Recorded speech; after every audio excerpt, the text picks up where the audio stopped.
내란 중요임무종사 혐의가 유죄로 인정됐습니다. 조금 전 1심 재판부는 특검의 구형량보다 8년 높은 징역 23년형을 선고하고 증거 인멸을 우려해 곧바로 법정 구속했습니다. 이진관 부장판사는 12.3에 대해 내란이라고 명확히 규정하고 윤석열 전 대통령과 그 추종 세력에 의한 위로부터의 내란, 친위 쿠데타라고도 규정했습니다. 사실상 윤 전 대통령에 대한 사법부의 시각이 담겼다는 해석도 나옵니다. 12.3 관련 내란죄 첫 법원 판단 자세히 그리고 알기 쉽게 분석해 보겠습니다. 오늘 함께할 여야 해설위원 소개해드리고 백다 앵커의 브리핑 먼저 보시죠.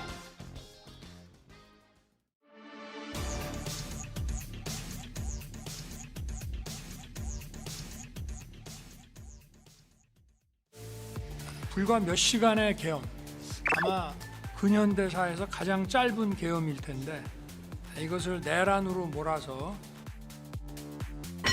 내란몰이라는 이 주장, 오늘 한덕수 1심 재판장에서 무참하게 깨졌습니다. 12.3 비상계엄 선포와 이에 근거하여 위헌 위법한 포고령을 발령하고 군병력 및 경찰 공무원을 동원하여 국회, 중앙선관위 등을 증거 출입 통제하는 등의 행위는 형법 87조에서 정한 내란 행위에 해당합니다. 이하에서는 12.3 내란이라고 말하겠습니다. 징역 23년을 선고한다. 재판부가 주문을 읽자 장내에는 정적이 흘렀고 방청석에서는 놀라움이 터졌는데요.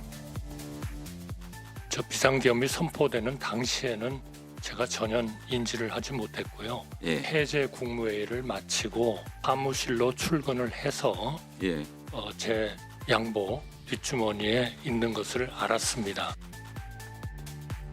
내란 진실을 밝히기는커녕 위증을 했다. 재판부는 한 전 총리의 위증 혐의까지 인정했습니다. 절대로 동의할 수 없는 일이기에 어떻게든 대통령의 뜻을 돌리고자 노력하였으나 도저히 힘이 닿지 않았습니다. 마지막까지도 본인의 기억을 탓했던 한 전 총리. 하지만 재판부는 피고인 한덕수가 비상계엄 선포에 방조도 아닌 동조를 했다고 판단했습니다.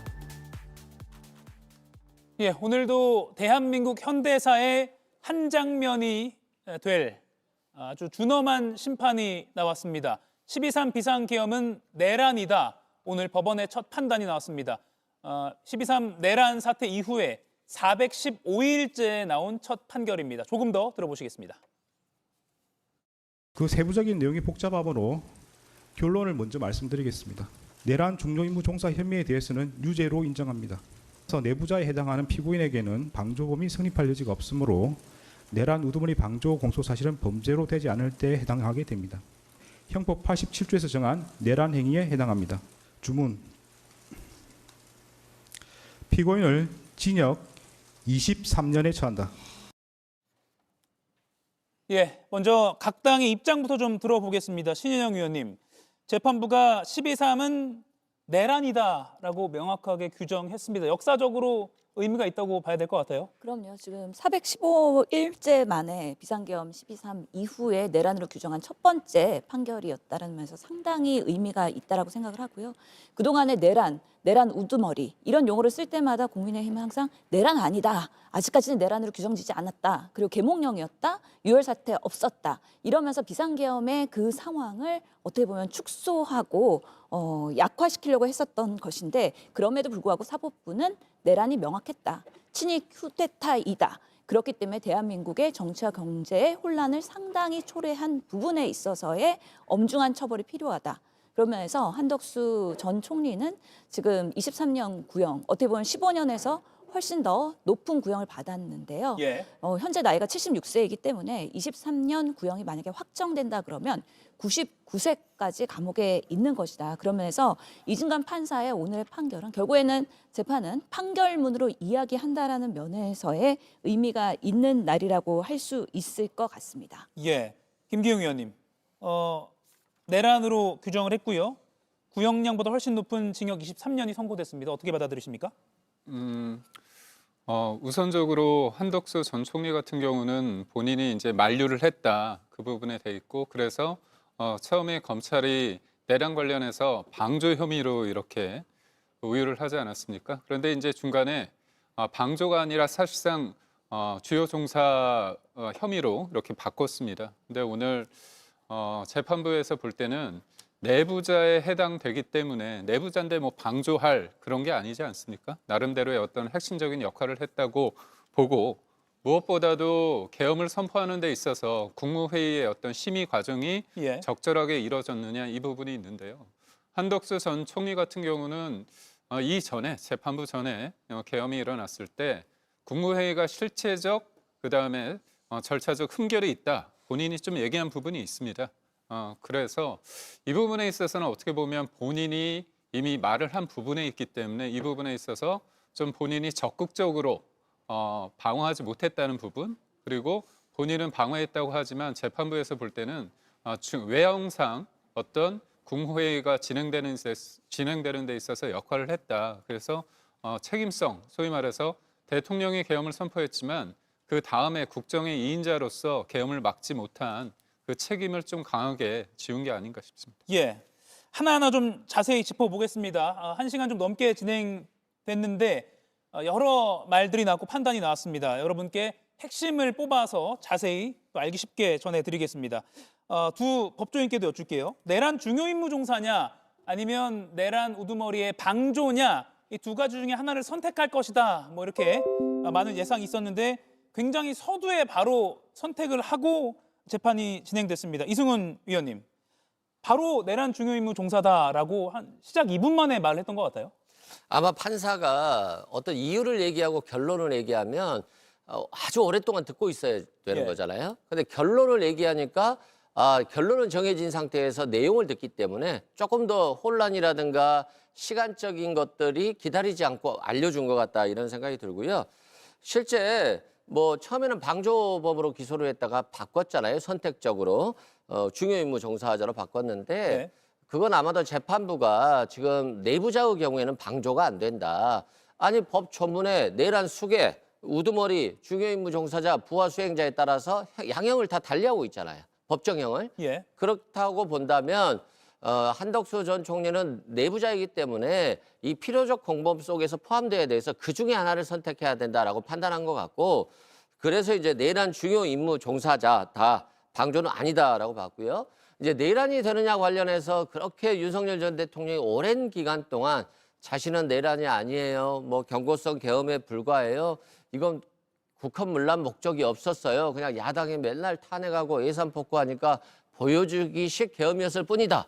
라고 하지 않았습니까? 예. 그런데 오늘 이진관 판사는 보십시오. 국회에 누가 출동했습니까? 군대가 출동하지 않았습니까? 총기를 가지고 있지 않았습니까? 상관이 누가 갔습니까? 계엄군이 가서 핸드폰을 압수수색 영장 없이 뺏고 체포하려고도 하지 않았습니까? 그리고 포고령을 보시죠. 정치인들을 압수수색 영장이라든가 없이 또는 뭐 체포영장 없이 체포하려고 하지 않았습니까? 이것들이 다 국헌문란 목적이고 그리고 그 군인들이 많이 국회와 선관위로 달려간 것들은 폭동이다. 예. 그렇기 때문에 이 시간부터는 내란이라고 부른다라고 한 겁니다. 예. 그래서 내란죄와 내란 중요 임무 종사자로서 유죄를 선고한 것이고요. 그 형이 23년이었잖아요. 특검의 구형은 15년이었는데 23년을 구형했다라고 하는 것은 그만큼 한덕수 전 총리가 유일하게 대통령을 막을 강력한 수단이었는데 예. 아무것도 하지 않은 채 옆에서 지켜보면서 즐겼다. 그렇기 때문에 높은 형을 선고한다. 이렇게 판단한 것 같습니다. 예. 제가 이해한 대로 쉽게 풀어보면 방조 그러니까 뭐 옆에서 지켜보며 도운 수준이 아니라 내부자로서 적극 가담했다 이렇게 재판부는 판단한 것 같아요. 오영수 변호사님. 근데 그 범죄를 혐의를 예. 뭘로 인정하느냐에 따라 가지고 이 재판의 공정함이 판가름 나는 상황이었습니다. 무슨 말이냐? 처음에 그 특검은 내란 우두머리의 방조범으로 재판을 기소를 했어요. 예. 그런데 재판장이 이 이진관 판사가 나서 가지고 내란 중요 임무 종사자의 정범으로 선택적 그 기소를 한 다음에 병합시키라고 한 겁니다. 예. 그런데 만약에 방조범으로 인정이 됐다 그러면 글쎄요, 그거는 뭐 모르겠지만 본인이 유죄가 될 만한 죄명을 특검이 그걸 기소를 안 하니까 자기가 그걸로 기소해야지 왜 그걸로 기소 안 해라고 해놓고 유죄를 때렸다는 거예요. 아니 이게 기본적으로 피고인과 검사는 대등한 관계입니다. 판사는 가운데서 공정하게 재판을 해야 되지 판사가 누구 편을 들어주면서 어떻게 재판을 코치하거나 이렇게 하는 거는 뭐 있을 수가 없는 행위입니다. 그런데 지금 이진관 판사는 유죄가 성립될 수 있도록 어떻게 하라라고 절차를 주문하고 거기에 따라서 주문한 대로 유죄 판결을 내렸기 때문에 이것은 처음부터 이 재판을 하기 전부터 유죄의 심정을 가지고 있었다. 그것은 공정한 재판이 아닙니다. 재판이라는 거는 판사는 어떤 선입관도 없이 들어오는 그런 자료와 주장과 증거 관계로 객관적으로 공정하게 판단을 해야 되는 겁니다. 그런데 지금 이 내란 우두머리 방조가 아닌 내란 중요 종사자로 유죄를 선고했기 때문에 이것은 불공정한 재판으로 남을 거라고 보여집니다. 예, 이승훈 변호사의 반론을 들어봐야 될 것 같아요. 예, 좀 뭐 이해하기 어려운 답변이고요. 민사 소송에 있어서는 변론주의이기 때문에 당사자들이 소송을 제대로 수행해야 되는 것이고 판사가 너무 구체적으로 변론주의를 위반하면 안 되는 것이지만 형사 사건에 있어서는 재판 중에 재판이 거듭되다 보면 판사가 어느 정도 법리적인 검토가 되거든요. 그러면 이럴 때는 적용 법조가 잘못됐다거나 또는 공소 사실관계가 잘못된 게 아니냐, 검사에게 이러이러한 부분을 수정해서 공소장을 변경하시겠냐라고 물어보는 경우가 다반수예요. 근데 검사가 공소장 변경을 거부하면 그대로 뭐 무죄 판결이 선고되거나 또는 뭐 다른 판결이 선고됩니다. 그런데 이 경우는 특별검사가 판사의 소송 지휘에 따라서 공소장을 선택적으로 변경했기 때문에 이런 경우는 다반사인 것이지 이게 마치 판사가 불공정하게 했다라고 하는 것은 잘못됐고요. 한쪽은 검사, 한쪽은 변호사가 있어서 전혀 피고인의 방어권 행사에는 지장이 없었다라고 말씀드립니다. 예, 한덕수 전 총리도 법정 구속되고 나서 겸허히 받아들이겠다 이런 입장을 밝히긴 했습니다. 현재 서울구치소에 수감된 것으로 전해지고 있습니다. 재판부의 판결 내용을 또 하나씩 분석을 해볼 텐데요. 우선 재판 내내 단호한 진행으로 눈길을 끌었던 이진관 부장판사. 오늘 선고 중에는 국민의 용기를 언급하면서 잠시 울컥하는 듯한 모습을 보이기도 했습니다. 12.3 내란 과정에서 사망자가 발생하지 않았고 내란 행위 자체는 몇 시간 만에 종료되긴 하였습니다. 그러나 이는 무엇보다도 무장한 계엄군의 맨몸으로 맞서 국회를 지킨 국민의 용기에 의한 것입니다.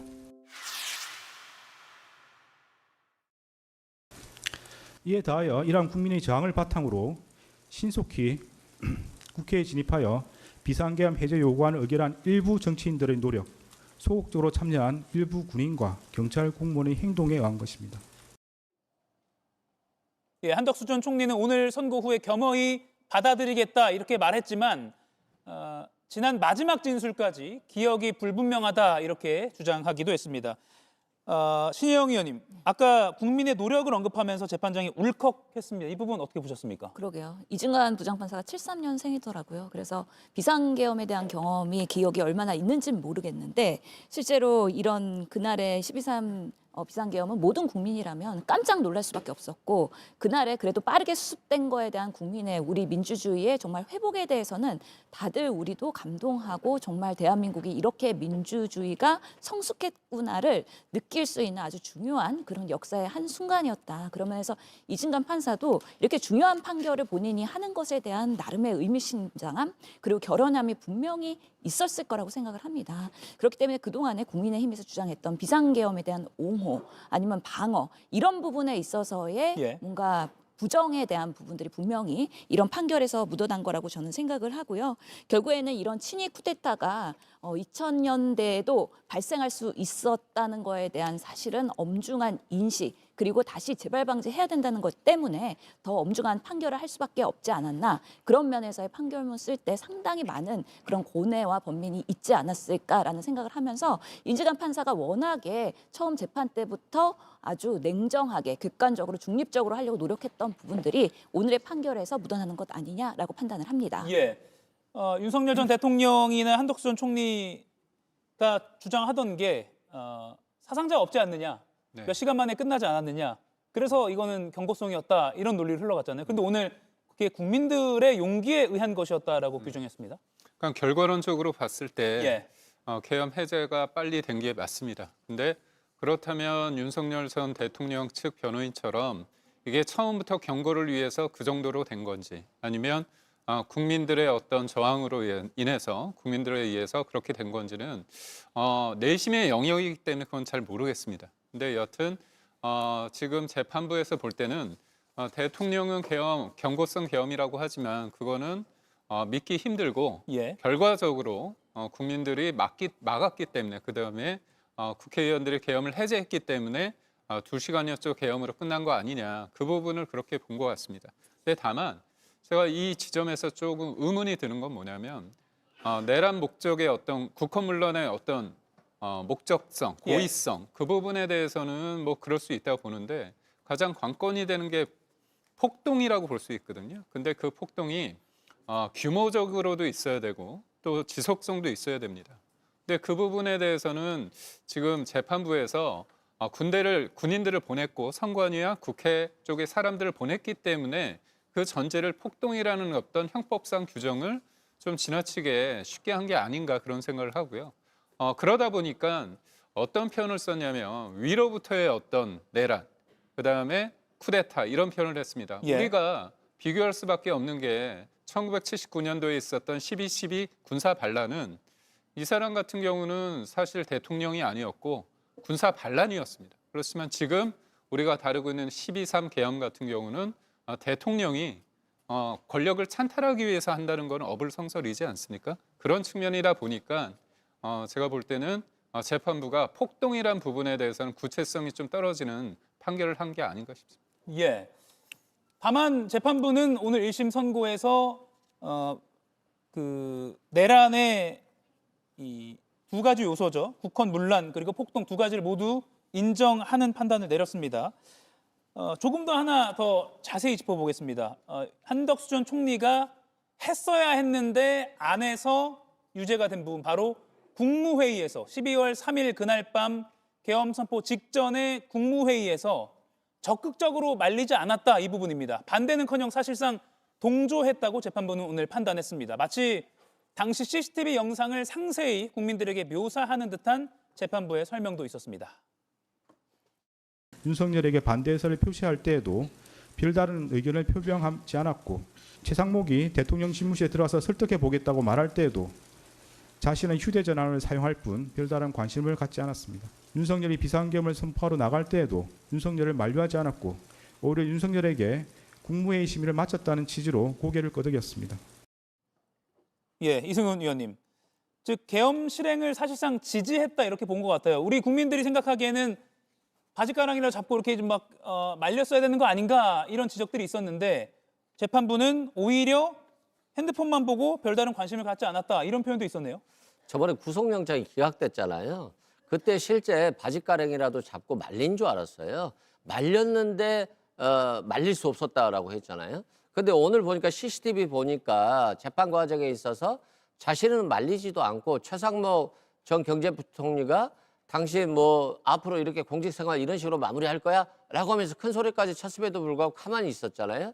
그리고 최상목 전 경제부총리가 들어가서 말린다고 하니까 자신은 핸드폰 보면서 놀고 있었다는 거잖아요, 사실상. 그러면 이제까지 국회라든가 헌재라든가 나와서 또는 뭐 자신이 대통령 후보 하겠다라고 나와서 떠들었던 말들이 다 거짓말인 게 확인된 거잖아요. 그렇기 때문에 이 사람이 말렸다라고 하는 것은 거짓이었다라고 본 것이고요. 또 국무위원들 심의도 자신이 또 그렇게 얘기를 했어요. 아니 대통령이 계엄을 선포하려고 하니까 이를 말리기 위해서 시간이라도 좀 벌어보려고 국무회의를 해야 된다라고 있다는 거잖아요. 근데 지금은 필요한 국무위원들만 불렀잖아요. 그러니까 이 국무회의를 통해서 반대할 사람은 부르지 않고 반대하지 않을 사람만 불렀고 자신도 농림수산부 장관한테 전화해서 빨리 와라 하면서도 왜 빨리 와야 됩니까에 대한 답을 안 했다는 거잖아요. 예. 계엄한다라고 하면 안 올까 봐 알리지조차 않은 거예요. 이런 것들이 이제 하나둘씩 된 거고 자신은 계엄 선포문도 보지도 못했다라는 취지였다가 나중에 알고 보니까 뒷주머니에 있더라. 너무 정신이 없었다라고 했는데 그 정신이 없다라고 하는 것은 그날 하루 이틀 정신이 없었을 수도 있지만 지나서 보면 다 복귀가 되는 거 아니겠어요? 그럼 CCTV를 저걸 확인했음에도 불구하고 마치 멘붕 상태여서 지금도 기억이 안 난 것처럼 그렇게 거짓말을 했기 때문에 결국 이것은 그냥 단순 방조가 아니라 주요 임무 종사로서 대통령의 위법적인 계엄을 막지 않은 적극적인 행위를 한 거다. 사실상 도운 거다라는 취지로 판결한 겁니다. 예, 원영섭 위원님, 이 국무회의 관련해서 재판부가 상당히 상세하게 설명을 했어요. 앞서 저희가 그래픽으로 준비를 해드렸는데 밤 10시에 계엄 선포를 하려고 하니까 정족수 찰 때까지 기다려라라고 오히려 윤 전 대통령을 설득했다는 거예요. 이런 거는 외형적으로 정당성을 형성하려 했다, 이렇게 재판부는 판단한 것 같습니다. 그것도 조금 과도한 판단인 것 같아요. 아니면 그게 실제적으로 뭐 국허문란의 목적이 있었다 하더라도 뭐 백보 양보해가지고 그것을 그게 그러면 부적법한 절차로 일부러 만들어야 되는 건가? 국무총리한테 그렇게 해야 될 의무가 있는 건지 제가 납득이 되지 않고, 지금 그 한덕수 총리 같은 경우에는 뭐 상당한 이유가 뭔지를 일단은 모르는 상황에서는 어쨌든 정상적인 절차는 해야 된다, 이렇게 고언하고 거기에 맞춰가지고 진행하는 거는 저는 상식적인 일이라고 생각이 들거든요. 그래서 그 부분을 좀 짚은 거는 일단은 무조건 내란죄다. 그러니까 거기에 관련해 가지고 뭐라도 뭐 조금이라도 한 거는 다 일단은 유죄라고 지금 판명을 하고 싶은 것 같아요. 근데 친위 쿠데타 이야기를 하는데 공정한 재판이라고 한다 그러면 판결문의 용어를 잘 써야 돼요. 친위 쿠데타는 명목상 권력자와 실질적 권력자가 다를 때 명목상 권력자가 실질 권력자로부터 권력을 가져오는 행위거든요. 그런데 윤석열 대통령이 명목상만 권력을 가지고 있었습니까? 실질적인 권력은 없이. 뭐 거부권도 하고 실제 권력도 대통령이었는데 이런 상황을 친위 쿠데타라는 용어를 쓴다는 게 저는 그게 뭐 법적으로 적합한 용어도 아닌 단어를 좀 과도하게 사용하는 게 좀 적합하지는 않다라고 보여집니다. 예, 신영 의원님, 송미령 장관에게 당시 한덕수 총리가 직접 전화를 하면서 언제 도착하냐 독촉을 했다고 하고요. 근데 무슨 안건인지를 말을 안 했다는 겁니다. 그리고 재판부는 이게 계엄 관련 논의라는 거를 알리면 송 장관이 오지 않을 거를 생각해서 안 했다라고 판단을 내렸어요. 그러니까 적극적으로 외형, 그러니까 정족수는 채워야 되는데 안건을 숨겼다. 이 부분도 내란의 핵심적인 조력을 했다, 이렇게 판단한 것 같습니다. 예, 판결문에서 이승관 판사가 읽었죠. 그렇기 때문에 그날의 비상계엄에 대해서 결국에는 한덕수 전 총리가 그러면 절차적 정당성이라도 갖춰야 되겠다라고 윤석열 대통령한테 건의를 하면서 국무회의를 소집하겠다, 정족수를 채워야 되니까 연락을 쭉 돌렸는데 그날 밤에 응급으로 올 수 있는 그 국무위원들이 소수가 있었다는 거죠. 그렇기 때문에 정족수를 채우기 위해서 뭐 손가락으로 4명을 가리키고 1명을 가리키고 이런 식으로 몇 명 남았다라는 거에 대해서 한덕수 전 총리가 아주 적극적으로 국무회의를 개최하기 위한 노력을 했다는 것이고, 그런 과정에서 송미령 장관한테도 빨리 와라, 언제까지 올 수 있냐, 재촉을 하는 전화를 여러 번 하면서도 어떤 안건인지 이야기를 하면은 다들 부담 갖고 아니 웬 말이야 이 밤에 비상계엄 하면서 오지 않을 가능성이 있기 때문에 사실은 안건을 다 숨기고서는 무조건 와라라고 한 부분에 있어서 나름의 국무위원들이 본인들의 의사 표명을 하고 그리고 표결을 할 수 있는 그런 권한에 대해서도 방해를 한 혐의가 분명히 있는 것이고, 그렇기 때문에 한덕수 전 총리가 국무회의의 절차적 정당성을 마련하기 위해서 주요 임무 종사를 했다라는 것이 명확하게 구체적 사실적 정황으로 드러나고 있기 때문에 이런 부분들도 상당히 형량에서 반영이 되었다라고 말씀드리겠습니다. 예, 오늘 당시 12월 3일 저녁 국무회의 CCTV가 결정적인 증거 중에 하나로 작용했다는 것을 알 수 있는데, 한 전 총리가 오늘 사법부 판단 이전에 헌법재판소에서 탄핵 심판을 받았죠. 거기서 기각이 됐습니다. 문영배 전 헌법재판소장 권한 대행도 지난해 이 사법부에서 CCTV가 공개된 이후에 이런 말을 하기도 했습니다. 대통령이 국무회의도 하기도 전에 국무 의결 정족수도 차기도 전에 방송하러 가도 일어서니까 법무부장이 막잖아요. 그게 무슨 국무회의예요? 만약에 국무회의 CCTV를 봤다면 국무총리 한덕수 탄핵 사건에 기각 의견을 냈는데 제가 인용으로 바꿨을지 몰라요.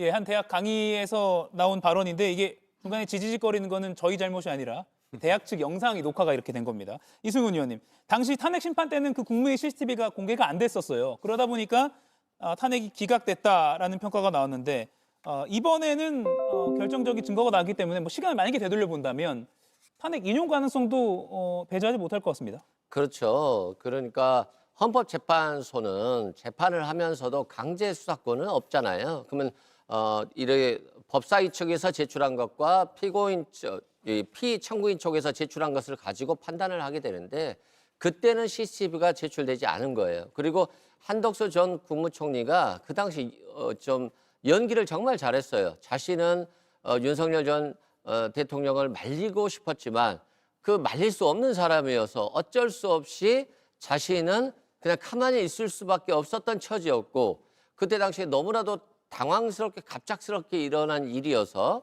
어떤 문건을 받았어도 제대로 보지도 못했다라는 취지였거든요. 그리고 국무위원들을 소환한 것도 자신이 대통령에 그냥 가서 바로 해버리려고 하는 것을 절차적으로라도 합법화시키면서 뭔가 이 상황을 통해서 말리겠다는 취지의 모습들을 보여줬었는데 그것 때문에 헌법재판소에서도 헌법재판관들이 상당히 고민을 했고 한덕수 전 총리가 저렇게 적극적으로 개입한지는 몰랐다라고 본 것 같고 영장을 기각했던 판사도 그랬거든요.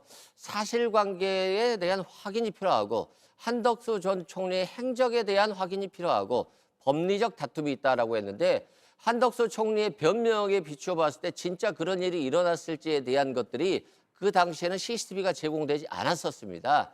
근데 CCTV가 제공된 이후에는 사실관계가 명확해진 거죠. 한덕수 총리가 다 잘못했던 것들 그리고 국회에 나가서도 헌재 나가서도 마치 포고령조차 기억이 안 나고 안 받았던 것처럼 그렇게 거짓말을 했던 것들 예. 이런 것들이 모두 다 확인이 됐기 때문에 지금 헌법재판관들이 헌법재판을 한다고 한다면 탄핵됐을 것이다 라고 이제 얘기를 하는 겁니다. 예.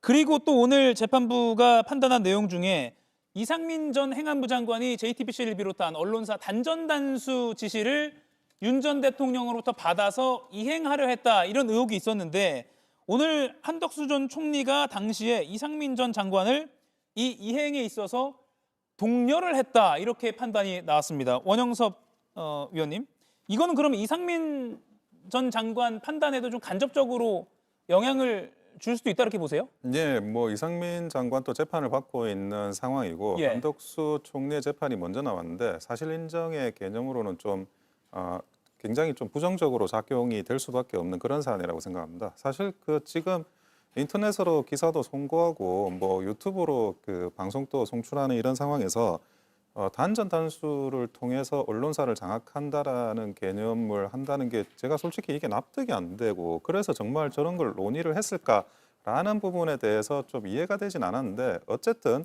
사유가 뭐든 그 단전 단수 관련해 가지고 논의를 했다는 거는 사실관계 인정에 있어서는 예. 이상민 장관에게는 아주 불리한 그런 사실관계가 인정이 됐고 이거는 뭐 한덕수 그 총리가 본인이 뭐 진술로서 인정을 한 걸로 보여져요. 제가 예. 볼 때는 그러면 그 부분에 대해서는 이상민 장관이 그 동안에 이제 했었던 그런 여러 가지 변론 전략이나 이런 데 있어가지고 좀 어려워지는 게 솔직한 상황이라고 보여집니다. 예. 다만 제가 JTBC 임직원이라서 드리는 말씀일 수도 있는데 단전 단수가 되면 상당한 영향을 받긴 하죠. 지금 이렇게 스튜디오에 출연자를 출연시킬 수도 없는 것이고 또 방송에 상당한 지장이 있을 수 있는 것이니까 단전 단수로 언론사가 영향을 받는다라는 점까지 부인해서는 안 될 거라는 제 개인적인 생각도 듭니다.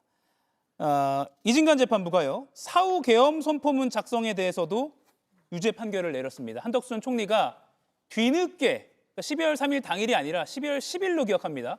이때 선포문에 서명을 한 후에 그 다음에 이거 논란이 될 수 있으니까 폐기하자라고 제안한 걸 두고 이건 범죄를 인식했다고 봐야 한다. 논란이 됐다는 그 표현이요. 그렇게 판단을 하면서 유죄를 선고했습니다. 그런데 조금 헷갈릴만한 부분이 작성을 한 것은 유죄인데 행사를 한 거는 무죄 판결입니다. 이거는 법조인 두 분께 여쭐게요.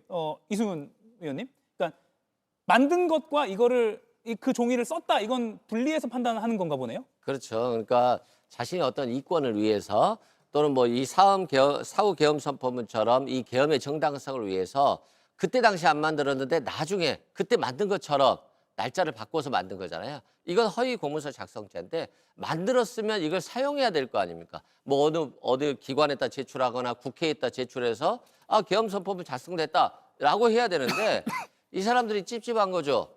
문서를 위조해 놨기 때문에 그래서 강희구 전 비서실장이 자기 서랍에 넣어놓은 거예요. 서랍에 넣어놓은 것은 행사가 되지 않습니다.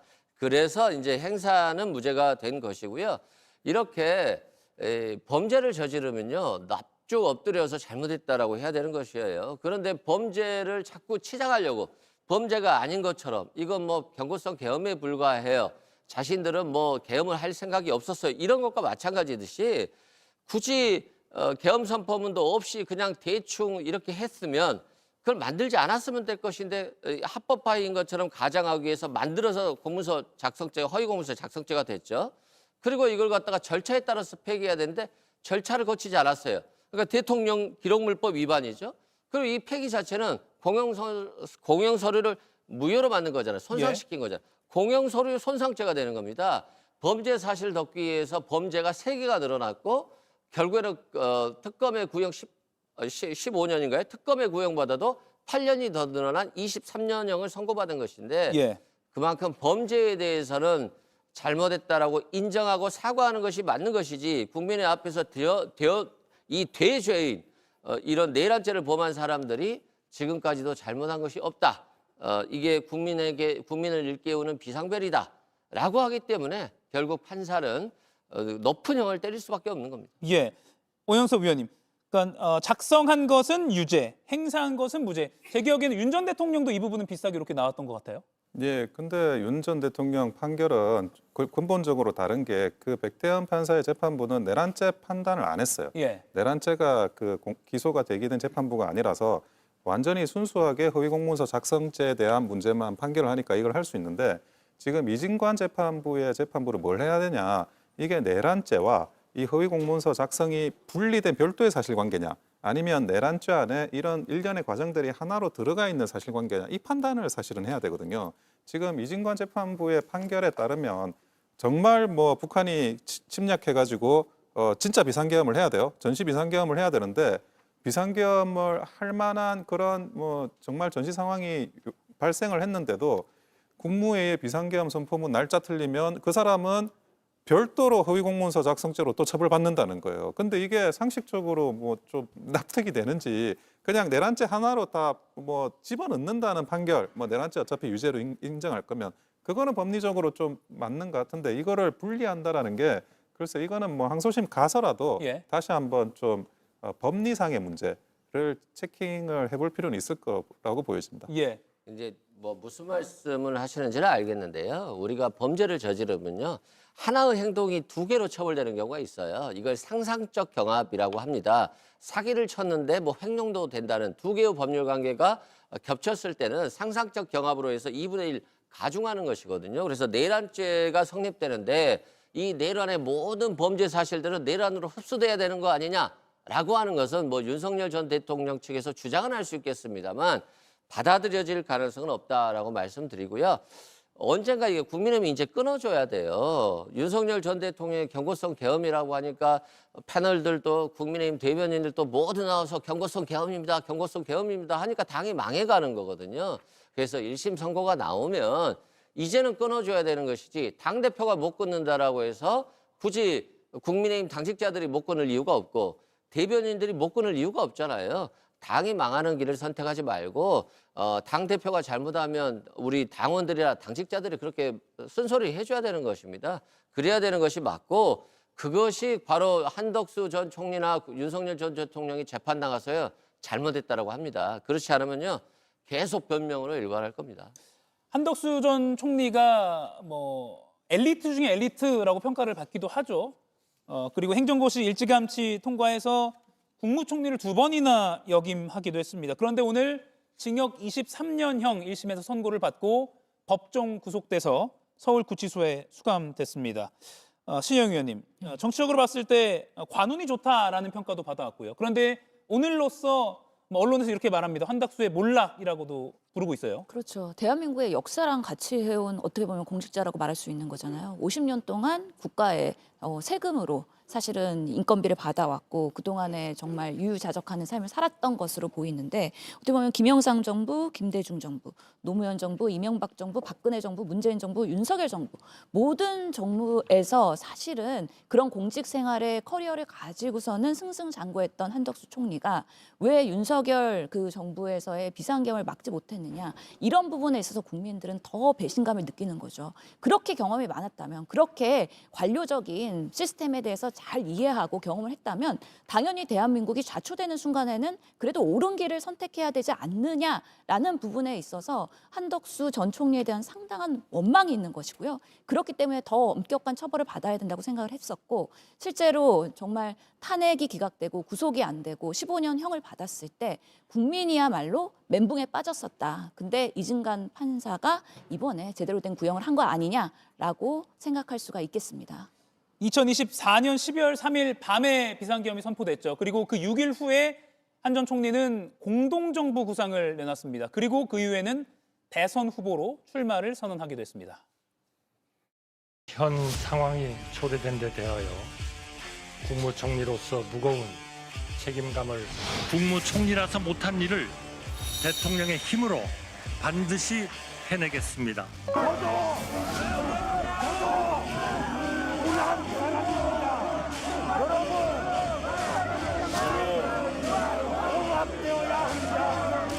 어떤 자기는 입당도 안 한 정당에서 나를 후보로 결정해주면 자기는 입당하고 하는 거는 굉장히 비하하는 말씀 같네요. 그, 자기라는 건 저자가 뭐지? 이런 거하고 비슷한 아니 거. 그러니까 우리 김문수 후보께서 22번이나 단일화를 하겠다. 한덕수 후보와 단일화를 하겠다. 약속을 22번 했는데 안 지키냐 이렇게 청구서를 내미는 것은 청구서 아닙니다. 조금 문제가 아니죠. 청구서 아닙니다. 의원과 실책을 무겁게 받아들입니다. 모든 것을 겸허하게 수용하고 승복하겠습니다. 예, 오늘 재판부는 국정 운영 2인자였던 국무총리 한덕수의 본분에 맞지 않는 행동들을 준엄하게 꾸짖기도 했습니다. 들어보시죠. 피고인은 간접적으로나마 민주적 정당성과 그에 대한 책임을 부여받은 국무총리로서 헌법과 법률을 준수하고 헌법을 수호하고 실현하기 위한 모든 노력을 기울여야 할 헌법적 의무를 부담합니다. 그럼에도 피고인은 12.3 내란이 성공할지도 모른다는 생각에 이러한 의무와 책임을 끝내 외면하고 오히려 그 일원으로서 가담하기로 선택하였습니다. 이러한 피고인의 행위로 인해 국민은 씻을 수 없는 상실감과 상처를 입게 되었습니다. 예, 김기영 의원님.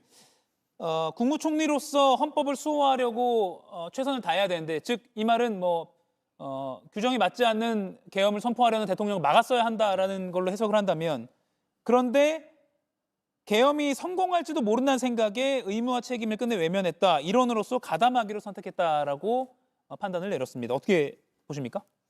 그럼 우선적으로 국무회의 때 대통령에 대해서 적극적으로 반대하지 못한 이 부분에 대해서 재판부가 그렇게 판단을 했기 때문에, 그렇다면 재판부가 판단하는 건 한덕수 전 총리, 그때 총리로서 뭔가 계엄에 대해서 사실상 이게 성공하면 내가 뭔가 권력을 계속 유지할 수 있을 것이라는 그 전제에서 출발하지 않습니까? 근데 저는 이 부분에 있어서 조금 생각이 좀 다른 부분이 뭐냐면, 한덕수 전 총리가 이 국무회의 관련해서요, 윤석열 당시 대통령과 분명한 입장차가 있었습니다. 뭐냐? 윤석열 대통령은 국무회의에 대해서 형식적 요건이 있다. 이 부분에 대해서 강조를 했는데, 언론에 대고 한덕수 전 총리는 실체적, 형식적 흠결이 있다고 얘기하거든요. 그러면 계엄 선포에 있어서의 국무회의의 어떤 중요도를 봤을 때 한덕수 전 총리는 그 당시에 이 얘기를 한다는 건 뭐냐면, 자신은 계엄에 문제가 있다는 것을 일정 부분 얘기를 한 겁니다. 계엄 선포 이후에 물 탄핵이 되기 전 상황이거든요, 대통령이. 그렇다면 계엄이 문제가 있다는 것을 인지한 상태이기 때문에, 만약에 대통령이 탄핵된 이후에, 파면된 이후에 만약에 이런 얘기를 했다면 한덕수 전 총리가 윤석열 대통령과 뭔가 결을 같이 하겠는데, 그 전에 했단 말이죠. 그렇다면 적극적으로 막지 않았다는 부분이 사실상 방조를 넘어서 동조로 갈 수 있는지, 그리고 무엇보다도 윤석열 전 대통령이 계엄을 선포할 때 국무회의 우리가 조금 착각할 부분이 뭐냐면요. 심의가 있고 의결이 있습니다. 심의는요, 이거는 논의하는 겁니다. 논의의 깊이와 정도가 어느 정도 있는지에 대해서 어느 정도 했을 때 심의가 됐고 어느 정도 했을 때는 심의가 없고에 대한 주관적 판단이 들어갈 수밖에 없고요. 의결이 됐다면 이게 가부 결정을 하는 거거든요. 표결을 통해서. 근데 계엄의 요건상 국무회의 표결은 없습니다.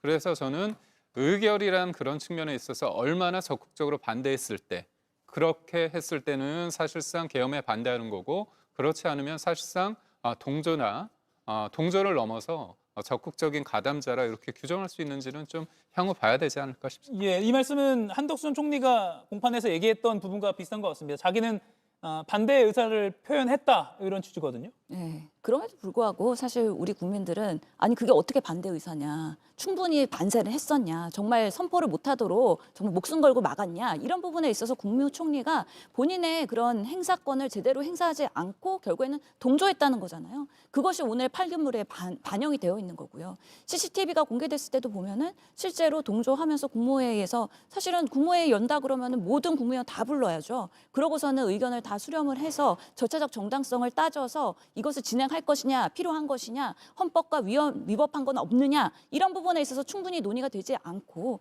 결국에는 졸속으로 정적수 마치기 위해서 최소한을만 부르고 안건도 은폐하고 이런 방식으로 했다는 것이 지금 한덕수 총리의 그런 그때의 만행이기 때문에 본인이 절차적 정당성에 하자가 있었다라고 얘기하는 것 자체가 변명조에 지나지 않는다라고 말할 수밖에 없고요.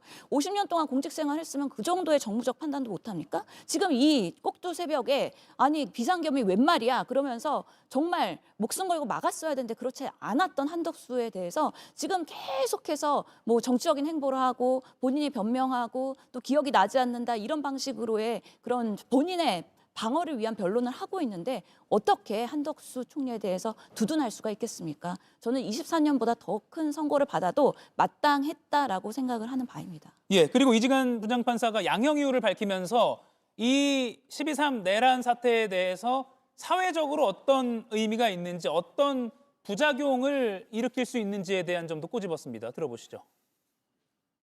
극단적인 상황에서나 논의되는 저항권을 평상시에 아무렇지도 않게 주장하는 사람들, 헌법과 법률에 정한 바 없어 위헌위법한 주장에 불과한 계몽적 계엄, 잠정적 계엄, 경고성 계엄을 당연하던 듯 주장하는 사람들, 지난 2025년 1월 19일 발생한 서울 서부지방법원 폭동 사건과 같이 자신의 정치적인 입장을 위해서는 헌법과 법률을 쉽사리 위반할 수 있고 그 과정에서 다른 사람이 피해를 줄 수 있는 상황이 당연하다고 생각하는 사람들, 민주주의의 근본이 되는 선거제도를 정당한 근거 없이 부정하는 사람들이 있습니다. 12.3 내란은 이와 같이 잘못된 주장이나 생각을 양산하거나 그 상태를 더욱 심각하게 만들었습니다. 예, 이 내란은 발생 즉시 유사한 상황을 즉시 차단해야 된다라는 취지를 강조하면서 서부지법 폭동 사태, 계몽령 주장 또 부정선거론을 모두 언급하면서 이 12.3 비상계엄 내란이 이런 생각을 양산하는 효과가 있다, 부작용이 있다 이렇게 꼬집었습니다. 법조인 두 분께 여쭙게요. 어떻게 들으셨습니까? 저는 이 마지막 부분이 사실은 공정한 재판이라면 볼 수 없는 그런 판결의 내용이라고 생각을 하는데요. 지금 그 이진관 판사는 뭐 부정선거론 주장하는 사람 그리고 뭐 저항권이라고 이야기하는 사람은 그 사람들은 잘못된 사람이야라고 하는 그 마음을 심정에 담아놓고 계세요. 그래서 이 비상계엄이 잘못을 더 확대시켰다 이런 이야기를 하는 건데 실제로 말하기는 뭐 한덕수 총리를 꾸짖는다라고 하지만 그것은 국민의 상당 부분을 국민들을 꾸짖는 그런 말을 지금 하고 계시고 그리고 본인이 사실은 그런 사람들과 정치적으로 반대편에 있고 그 정치적으로 반대편에 있다라는 나의 생각을 이 판결에 주입을 했다라고 하는 스스로 자백 같은 그런 내용들입니다. 예, 오연석 변호사는 계속 공정성의 문제를 제기하고 있는데 이승훈 변호사 반론 들어볼게요. 그러니까 윤석열 전 대통령하고 마찬가지인 거예요. 할 말이 없잖아요. 윤석열 전 대통령도. 이게 내란이 안 된다라고 하는 것은 입증이 안 될 것이기 때문에 자꾸 뭐 공수처에 수사권이 없어요. 경찰에 수사권이 없어요. 이런 주장을 하는 거고요. 마찬가지입니다. 이진관 판사가 생각하는 것들은 한덕수 전 총리가 국무총리였고 국가의 2인자였고 이 계엄을 막아야 될 가장 큰 중요한 임무를 가진 사람인데 이 사람이 동조했다는 거예요. 그리고 최상목 전 경제부총리는 어떻게 얘기했습니까? 당신 수십 년간의 공직 생활 이렇게 마칠 거예요? 라고 하면서 경고를 줬잖아요. 근데 대통령을 만나러 가서 맡겠다라고 들어가는 최상목 전 부총리가 있는데 자신은 핸드폰 보고 있었다는 거잖아요. 조태열 외교통상부 장관이 대미 외교 다 망가진다, 경제 다 망가진다 했는데 이 지금 한덕수 전 총리는 가만히 있었다는 거잖아요. 그러면 이 가만히 있었다는 것은 동조한 거죠. 그리고 이 동조가 정말 윤석열 전 대통령에 의해서 포괄적인 어떤 정치에서 가스라이팅이 돼가지고 이런 것인지 아니면 권력에 취해서 윤석열 전 대통령과 함께 권력을 나눠 먹는데 집중해서 그런 건지는 모르겠습니다만 권력을 먹는 것이 아니라 국민의 민주주의와 법치주의를 지켜줘야 되는 역할인 거잖아요. 근데 이 사람들이 잘못을 인정하지 않은 채 자꾸 잘못이 없다라고 하니까 이런 것들이 마치 사실인 것처럼 정말 내란이 아닌 것처럼 혹세무민이 되고 그래서 유튜브에서 선전선동이 일어나고 정광훈 씨 같은 사람들이 마치 선전선동하고 뒤로 싹 빠지니까 잘 모르는 사람들이 선전선동돼서 서부지법 폭동 일으킨 거 아니겠습니까? 그때 만약에 판사가 잡혔다라고 한다면 어떤 인명피해가 일어났겠습니까? 그래서 그런 것까지도 꾸짖으면서 그러한 책임감을 지키지 못한 한덕수 총리에게 양형에 있어서 엄중하게 선고할 필요가 있다라고 하는 것을 꾸짖는 하나의 그 근거가 되는 것입니다. 그런 차원에서 이진관 판사가 엄중하게 선고했다라고 말씀드립니다. 예. 그리고 오늘 이진관 판사는 다음 달 19일이죠. 윤석열 전 대통령 선고의 형량을 한번 가늠해 볼 만한 그런 판단도 언급했습니다. 윤석열이 2024년 12월 3일 비상계엄을 선포하고 이에 근거하여 헌법에 따라 보장되는 의회, 정당 제도 등을 부인하는 내용의 위헌위법한 포고령을 발령하며 군 병력과 경찰 공무원을 동원하여 국회 중앙선관위 등을 점거, 출입 통제하거나 압수수색한 행위는 앞서 본 바와 같이 형법 87조에서 정하는 내란 행위에 해당합니다. 이러한 12.3 내란은 국민이 선출한 권력자인 윤석열 전 대통령과 그 추정 세력에 의한 것으로서 성격상 위로부터의 내란에 해당하는데 이러한 형태의 내란은 이른바 친위 구테타라고도 불립니다. 김기웅 의원님. 그러면 내란으로 규정했습니다. 물론 재판부는 다르죠. 오늘 재판부는 이진관 재판부고 윤 전 대통령 내란 우두머리 혐의 재판부는 지기현 재판부입니다. 그럼에도 오늘 징역 23년이 선고됐기 때문에 뭐 사법부 판단 전체적으로 봤을 때 윤 전 대통령에 대한 무거운 처벌은 불가피하다라는 해석이 나오는데 어떻게 보세요? 그러니까 어떻게 보면 국헌문란의 목적성 플러스 이제 폭동 아닙니까? 근데 제가 앞서도 말씀드렸지만 이진관 부장판사가 이 폭동에 대한 규정이요. 제가 볼 때는 충분히 국회하고 중앙선관위를 점거, 통제하고 출입하고 압수수색한 행위가 이게 형법 87조에 정하는 내란 행위에 해당된다는 이 말 자체가 굉장히 규정적입니다.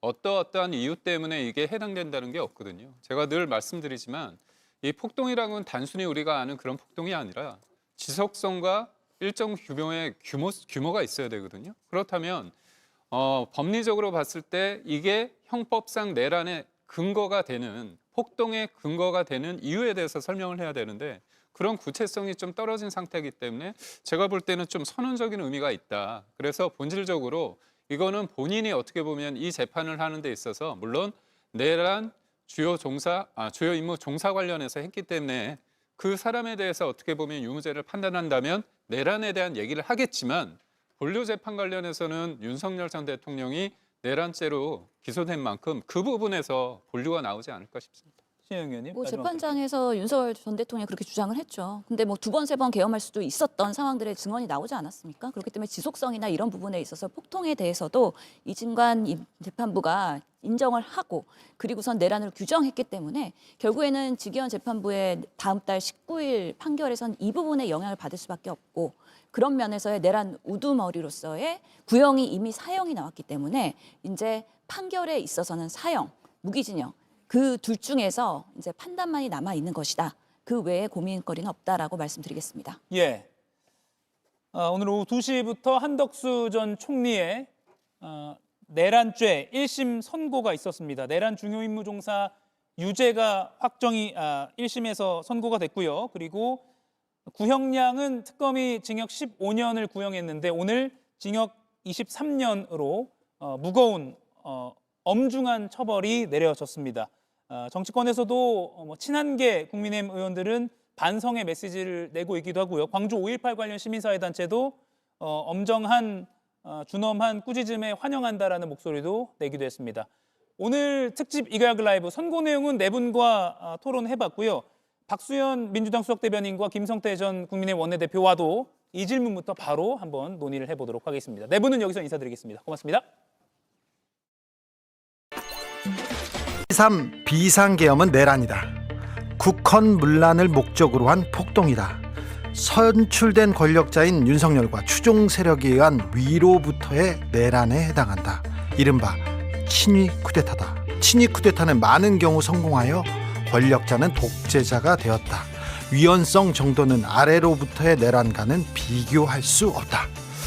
1, 2, 3 내란 과정에서 사망자가 발생하지 않았고 몇 시간 만에 종료된 건 무장한 계엄군에 맨몸으로 맞서 국회를 지킨 국민의 용기에 의한 것이다.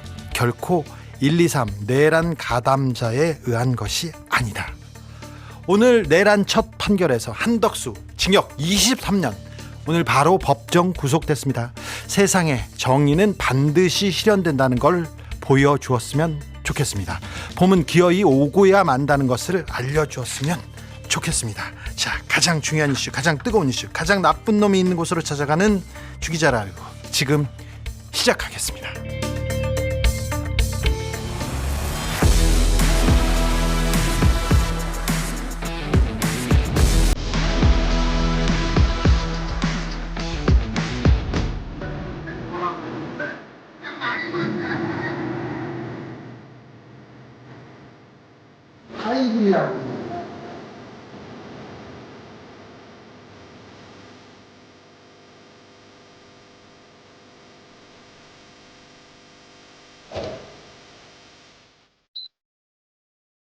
기묘한 브리핑 김묘성 기자와 함께합니다. 안녕하세요. 네, 표정이 좋아 보이십니다. 네네. 오늘도 길거리에서 발을 구르면서 환호했습니다. 네, 오늘 판결문이 한자 한자 이렇게 읽히는데 네. 와, 정말 가슴이 떨리는 아름다운 어릴 문장을 말이 봤습니다. 없습니다. 네, 내란 2인자 한덕수 징역 23년 법정 구속됐습니다. 네. 구형량보다 8년이 많았습니다. 자, 제가 계속 올려치기 51년도 적다고 계속했는데 전 믿음이 부족했어요. 네, 저 9년이라고 했었거든요. 15년 이상은 나와야 된다. 아니 네. 내란 2인자였잖아요. 그런데 15년 구형해 놓으면 어떡해. 자, 근데 그 얘기를 자 오늘 선고를 한번 보겠습니다. 영상으로 만나보고 오겠습니다. 양형 사유를 구체적으로 살펴보겠습니다. 피고인은 1970년 6월경 공무원으로 임용된 이래 약 50년 동안 외교통상부, 통상교섭본부, 엘리트 국무조정실장, 네. 공무원이었죠. 경제부총리 겸 재정경제부 장관, 최장수 등으로 총리 재직하면서 2번 총리했어요. 다수의勋장과 포장을 받았습니다. 피고인은 현재 만 79세의 고령임에도 벌금형을 포함하여 아무런 형사처벌을 받은 적이 저기까지 불안한 사람이 있었어요. 경도 인지 장애와 또 초범이라고? 우울증까지 나왔죠. 네. 피고인의 그리고 배우자는 진단서를 공익적인 본인과 피고인의 부인의 진단서를 많이 냈답니다. 내용의 관련 자료가 재판부에 제출된 바는 있습니다. 그러나 이러한 사정이 있더라도 그러나. 다음과 같은 점을 고려하면 피고인에게 엄한 처벌을 하는 것이 타당하다고 보입니다. 자, 엄한 처벌 나옵니다. 국민이 선출한 권력자인 윤석열 전 대통령과 그 추정 세력에 의한 것으로서 성격상 위로부터의 내란에 해당하는데 이러한 형태의 내란은 이른바 친위 쿠데타라고도 부릅니다. 친위 쿠데타다. 12.3 내란은 이러한 위로부터의 내란에 해당되는 점에서 그 위험성의 정도가 아래로부터의 내란과 비교할 수 없습니다. 맞습니다. 왜냐하면 무엇보다도 국민이 선출한 권력자가 헌법과 법률을 경시하고 이를 위반하는 내란 행위를 함으로써 국민이 가진 민주주의와 법치주의에 대한 신전 자체를 뿌리채 흔들기 때문입니다. 적합합니다. 이러한 점에서 아래로부터의 내란에 해당하는 기존 내란 사건에 관한 대법원 판결들은 위로부터의 내란에 가담한 피고인에 대한 형을 정함에 있어 기준으로 삼을 수 기존 판례 없애버린다. 없어. 과정에서 좋아. 사망자가 발생하지 않았고 내란 행위 자체는 몇 시간 만에 종료되긴 하였습니다. 그러나 이는 무엇보다도 무장한 계엄군의 맨몸으로 맞서 국회를 지킨 국민의 용기에 의한 것입니다. 진짜 저 말에 울컥. 결코 12.3 내란 가담자에 의한 것이 아닙니다.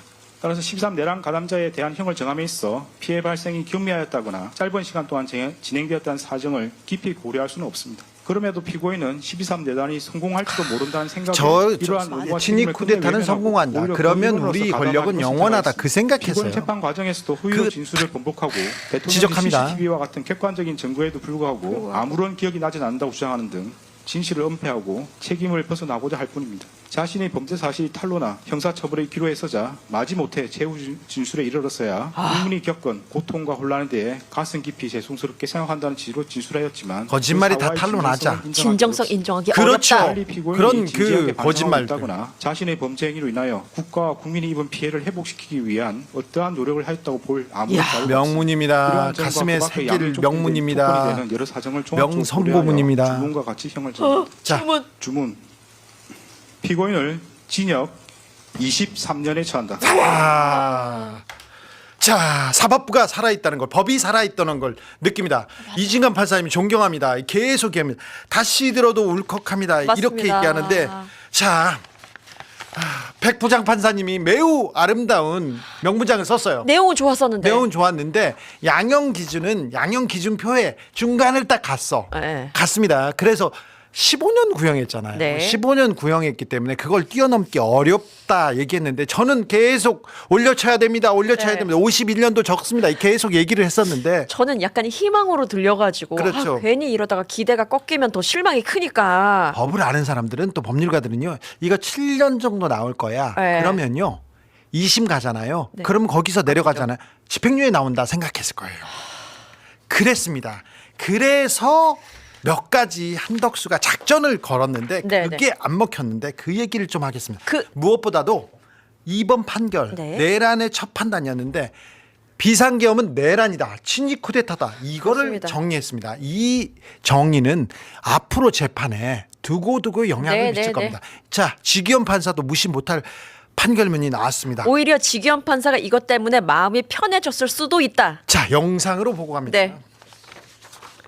윤석열과 김용년 등은 비상계엄을 선포하고 이에 근거하여 보건령을 발령하였는데 헌법과 법률의 기능을 소멸시키려는 목적, 국헌을 문란하게 목적으로 발령한 것이고 또한 다수의 군병력과 경찰 공무원을 동원하여 국회, 중앙선관위 등을 점거, 출입 통제하는 등 한 지역의 평화를 해할 정도의 위력이 있는 폭동을 일으켰다고 인정됩니다. 폭동이라고 했습니다. 1, 2, 3 계엄은 내란이자 폭동이다. 그렇습니다. 포고령을 발령하고 군병력 및 경찰 공무원을 동원하여 국회, 중앙선관위들을 점거, 출입 통제하는 등의 행위는 형법 87조에서 정한 내란 행위에 해당합니다. 명확합니다. 내란입니다. 12.3 내란이라고 말하겠습니다. 이래서 앞으로는 내란이라고 말하겠습니다. 그래서 그다음부터 그냥 쭉 내란이라고만 내란이라고 말했습니다. 합니다. 자, 아니 근데 여태까지 사실 저 내란이라는 건요. 그 순간에 그 현장이 생중계가 됐을 때 네. 그때 모든 국민들이 내란이라는 걸 알았거든요. 국민들은 내란이라고 하는데 내란을 내란으로 부르지 못하는 사람들이 있었지 지금 않습니까? 국힘 관계자들도 참 많았었죠. 예. 지켜봐야 된다. 자,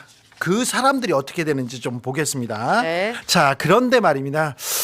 울컥하는 거 판사님 울컥하는 거 보니까 너무 좀 저도 국민들 마음 알아주는 것 같아서 울컥했어요. 그리고 판사도 예. 판사이면서 사회의 구성원이구나라는 걸 다시 한번 그렇죠. 깨달았습니다. 자, 국민의 용기. 국민의 용기로 지금 내란을 막은 거지 어디 감히 니네들이 그 얘기를 해. 그 얘기를 또 못 받고 갑니다. 이것은 내란이다. 폭동이다. 예. 자, 국회를 지킨 국민의 용기에 의해서 이 비상계엄이 해제됐지 결코 내란 가담자에 의한 것이 아니다. 자, 근데 말입니다. 자, 한덕수는 100세까지 장수해서 그 감옥에서 천수를 누르시길. 이런 사람들은 제가 이명박 구속됐을 때 그런 얘기를 했어요. 네. 대통령이지만 권력을 가지고 사리사욕을 챙기기 위해서 권력을 썼다. 이런 사람들은 감옥에서 늙어 죽는 것도 법이 살아있다는 거, 정의가 살아있다는 걸 보는 표본이기 때문에 맞습니다. 이런 사람들은 감옥에서 가셔도 된다. 이 얘기를 했는데 그걸 예. 가지고 저를 엄청 비난하고 국민의 입장에서 네네네. 그리고 또 언론 매체에서 그랬습니다. 그런데 저분은 건강하게 살았으면 좋겠어요. 저는요 내란범들 있지 않습니까? 윤석열, 김건희, 한덕수 다 건강했으면 좋겠어요. 그래서 다 만기 출소나 아니면 거기에서 생을 마감하는 걸 보여줘도 된다고 생각합니다. 이거 너무 잔인하다고 생각하는 사람 있는 것 같은데 그게 아닙니다. 그런데 말입니다. 오늘 재판 때 네. 다 뭐라고 재판했냐면 언론에서 내란 방조 혐의 한덕수 계속 얘기 나왔죠. 내란 방조 아닌데? 내란 방조라고 모든 기사에서 썼어요. 자, 그리고 공소장 변경했었잖아요. 그런데 그래도 내란 특검에서 가장 큰 죄로 내란 방조, 그다음에 내란 중요 임무 종사자 이렇게 갔습니다. 그렇습니다. 근데 내란 방조는 아니라고 얘기합니다. 자, 내란 방조가 아니다. 이거를 정리해 놓고 가지 않으면 네. 이게 조금 법적으로 문제가 생길 수 있었습니다. 근데 이진관 판사가 정리합니다. 보고 가겠습니다. 내란 종료 임무 종사 혐의에 대해서는 유죄로 인정합니다. 처음 기소된 내란 우물의 방조 혐의는 범죄로 성립할 수 없습니다. 범죄가 안 되잖아요. 필요적 공범으로서 방조. 큰일 날 뻔했어요. 그렇죠. 내부자들 사이에서는 각자 수행한 역할에 따라 우두머리, 지휘자, 중요임무 종사자 등으로 처벌될 뿐 방조범에 관한 형법 총칙 규정이 적용될 여지가 없습니다. 그래서 따라서 방조로는 해당하는 처벌할 수가 피고인에게는 없대요. 형법 총칙에 규정되어 있는 형법 32조에 따른 방조범이 성립할 여지가 없으므로 이야. 내란 우두머리 방조 공소 사실은 범죄로 되지 않을 때 해당하게 됩니다. 저기에 구멍이 있었던 거예요. 큰일 날 뻔했어요. 저기에 구멍이 있었던 거예요. 왜 내란 방조로 했지? 근데 저희들이 많은 사람들이 비판했습니다. 특검을 그랬더니 네네네. 내란 방조가 더 세 막 그렇게 얘기했는데 어떻게 세요? 중요임무 종사자하고 그러니까요. 그 재판부에서 그래서 이거는 조금 공소장 변경해야 되는 거 아니냐라고 변경하라고 했었죠. 했어요. 그러니까 너네들이 법리를 잘못 본 거야. 변경해. 그랬더니 내란 특검에서 알겠습니다 하고 변경하고 이거는 중요임무 종사자라고 얘기합니다. 그렇습니다. 특검이 내려치기 한 걸 재판부가 올려치기했습니다. 맞습니다. 맞아요. 내란 특검 부끄러운 줄 알아야 합니다. 저는 그렇게 생각합니다. 저도 동의입니다. 특검 뭐 한 겁니까? 뭐 한 겁니까? 이 얘기를 좀 해야 되겠는데. 공소장부터 선고까지 올려치기가 가능했네요. 자, 지기현 판사 윤석열 내란 재판에는 빈틈이 있는데 하나 빈틈이 뭐였냐면은 내란 수사권, 공수처의 내란 수사권이 없다. 그 있느냐, 부분이 없느냐, 하나. 그 부분. 있느냐 네. 없느냐. 근데 그 부분도 백 판사님께서 정리를 해줬어요. 정리 싹 했고요. 정리를 해줬습니다. 네. 그리고 또 한덕수는요. 한덕수 말고 다른 중요한 사람들이 있어요. 네. 근데 이 사람들을 방조범으로 했을 때 방조라는 거는 옆에서 방관했던 거야. 방관하고 네. 도와준 거예요. 적극적으로 말리지 않았다. 그렇죠. 네. 이 부분에 대해서 적극적이지 안 적극적인지 내가 밀었는지 땡겼는지 이 부분에 대해서는 법적으로 들어가서 이걸 판단하기 매우 어렵습니다. 네, 이런 네. 범죄는. 그렇기 때문에 중요임무 종사자라고 가야 된다. 이거를 이진관 판사가 자 중요임무 종사자 정리했습니다. 매우 중요한 부분입니다. 중요임무 종사자 내에서 형량을 나눠야지 방조가 될 수는 없다. 자, 혹시 그럴 텐데 예. 저는 여기에 꽂혔습니다. 다른 기사에서는 볼 수 없는데 자, 저는 이 사람 이름에 꽂혔습니다. 자, 영상 보고 가겠습니다. 정진석이 나옵니다. 피고인은 국회의장 우원식이 정진석이 나옵니다. 12월 4일 못 들으셨죠? 대통령실과 국방부에 비상계엄 해제 요구 통지를 송부했다는 취지로 발표한 직후 대통령 비서실장 전진석으로부터 국무위원들을 소집해달라는 취지의 전화를 받았고 국무회의를 정진석이 전화해서 해달라는 거였어. 국무위원들을 대통령실로 소집하였습니다. 자. 피고인은 같은 날 2시 28분경 대통령실에 도착해 윤석열에게 비상계엄 해제를 위한 국무회의 개의를 건의하였고 윤석열의 승낙을 받아 국무회의를 주재할 권한을 위임받았습니다. 피고인이 소집한 국무위원들은 2시 35분경부터 순차로 대통령실에 도착하였고 4시경까지도 국무회의 의사정족수가 부족하여 국무위원들을 더 기다려야 하는 상황이었습니다. 자, 정진석이 한덕수에게 전화를 했는데 해제 국무회의를 열어야 된다. 사람을 모아라. 그 얘기를 했습니다만 저 대통령실에 대한 얘기는 내란 특검에서 하나도 조사를 안 붙여놨어요. 네. 해제에 대해서만 얘기 나왔는데 이제 2차 종합특검이 정진석이 자 내란 국무회의 열 때는 뭐 했는지 중간에는 뭐 했는지 네. 어떤 역할을 했는지 그걸 찾아야 됩니다. 정진석이 네. 어떻게 내란을 비서실에서 몰라요? 말이 안 되죠. 말이 안 되는 네. 얘기를 어떻게 내란 특검은 김건희는 몰랐다. 대통령실은 아무도 몰랐다. 윤석열이 김용현하고 둘만 알았다. 짝짝꿍했다. 몇몇이서만. 이걸 어떻게 받아야 됩니까? 자, 한덕수 들어갔으니까 정진석 잡아야 됩니다. 정진석 잡아야 되는데 요거 어찌 했나? 이거 특검이 한덕수 풀어주려고 했습니까? 정진석 얘기는 안 했던 것 같은데 자, 정진석 얘기를 남겨뒀다 얘기를 하는데요. 자, 오늘 선고는요. 내란 선거에 대해서 계속 다른 사람들 얘기를 해야 되는데 네. 일단 기본적으로 내란 중요 임무 종사자 또 있습니다. 누가 있냐면 이상민이 있습니다.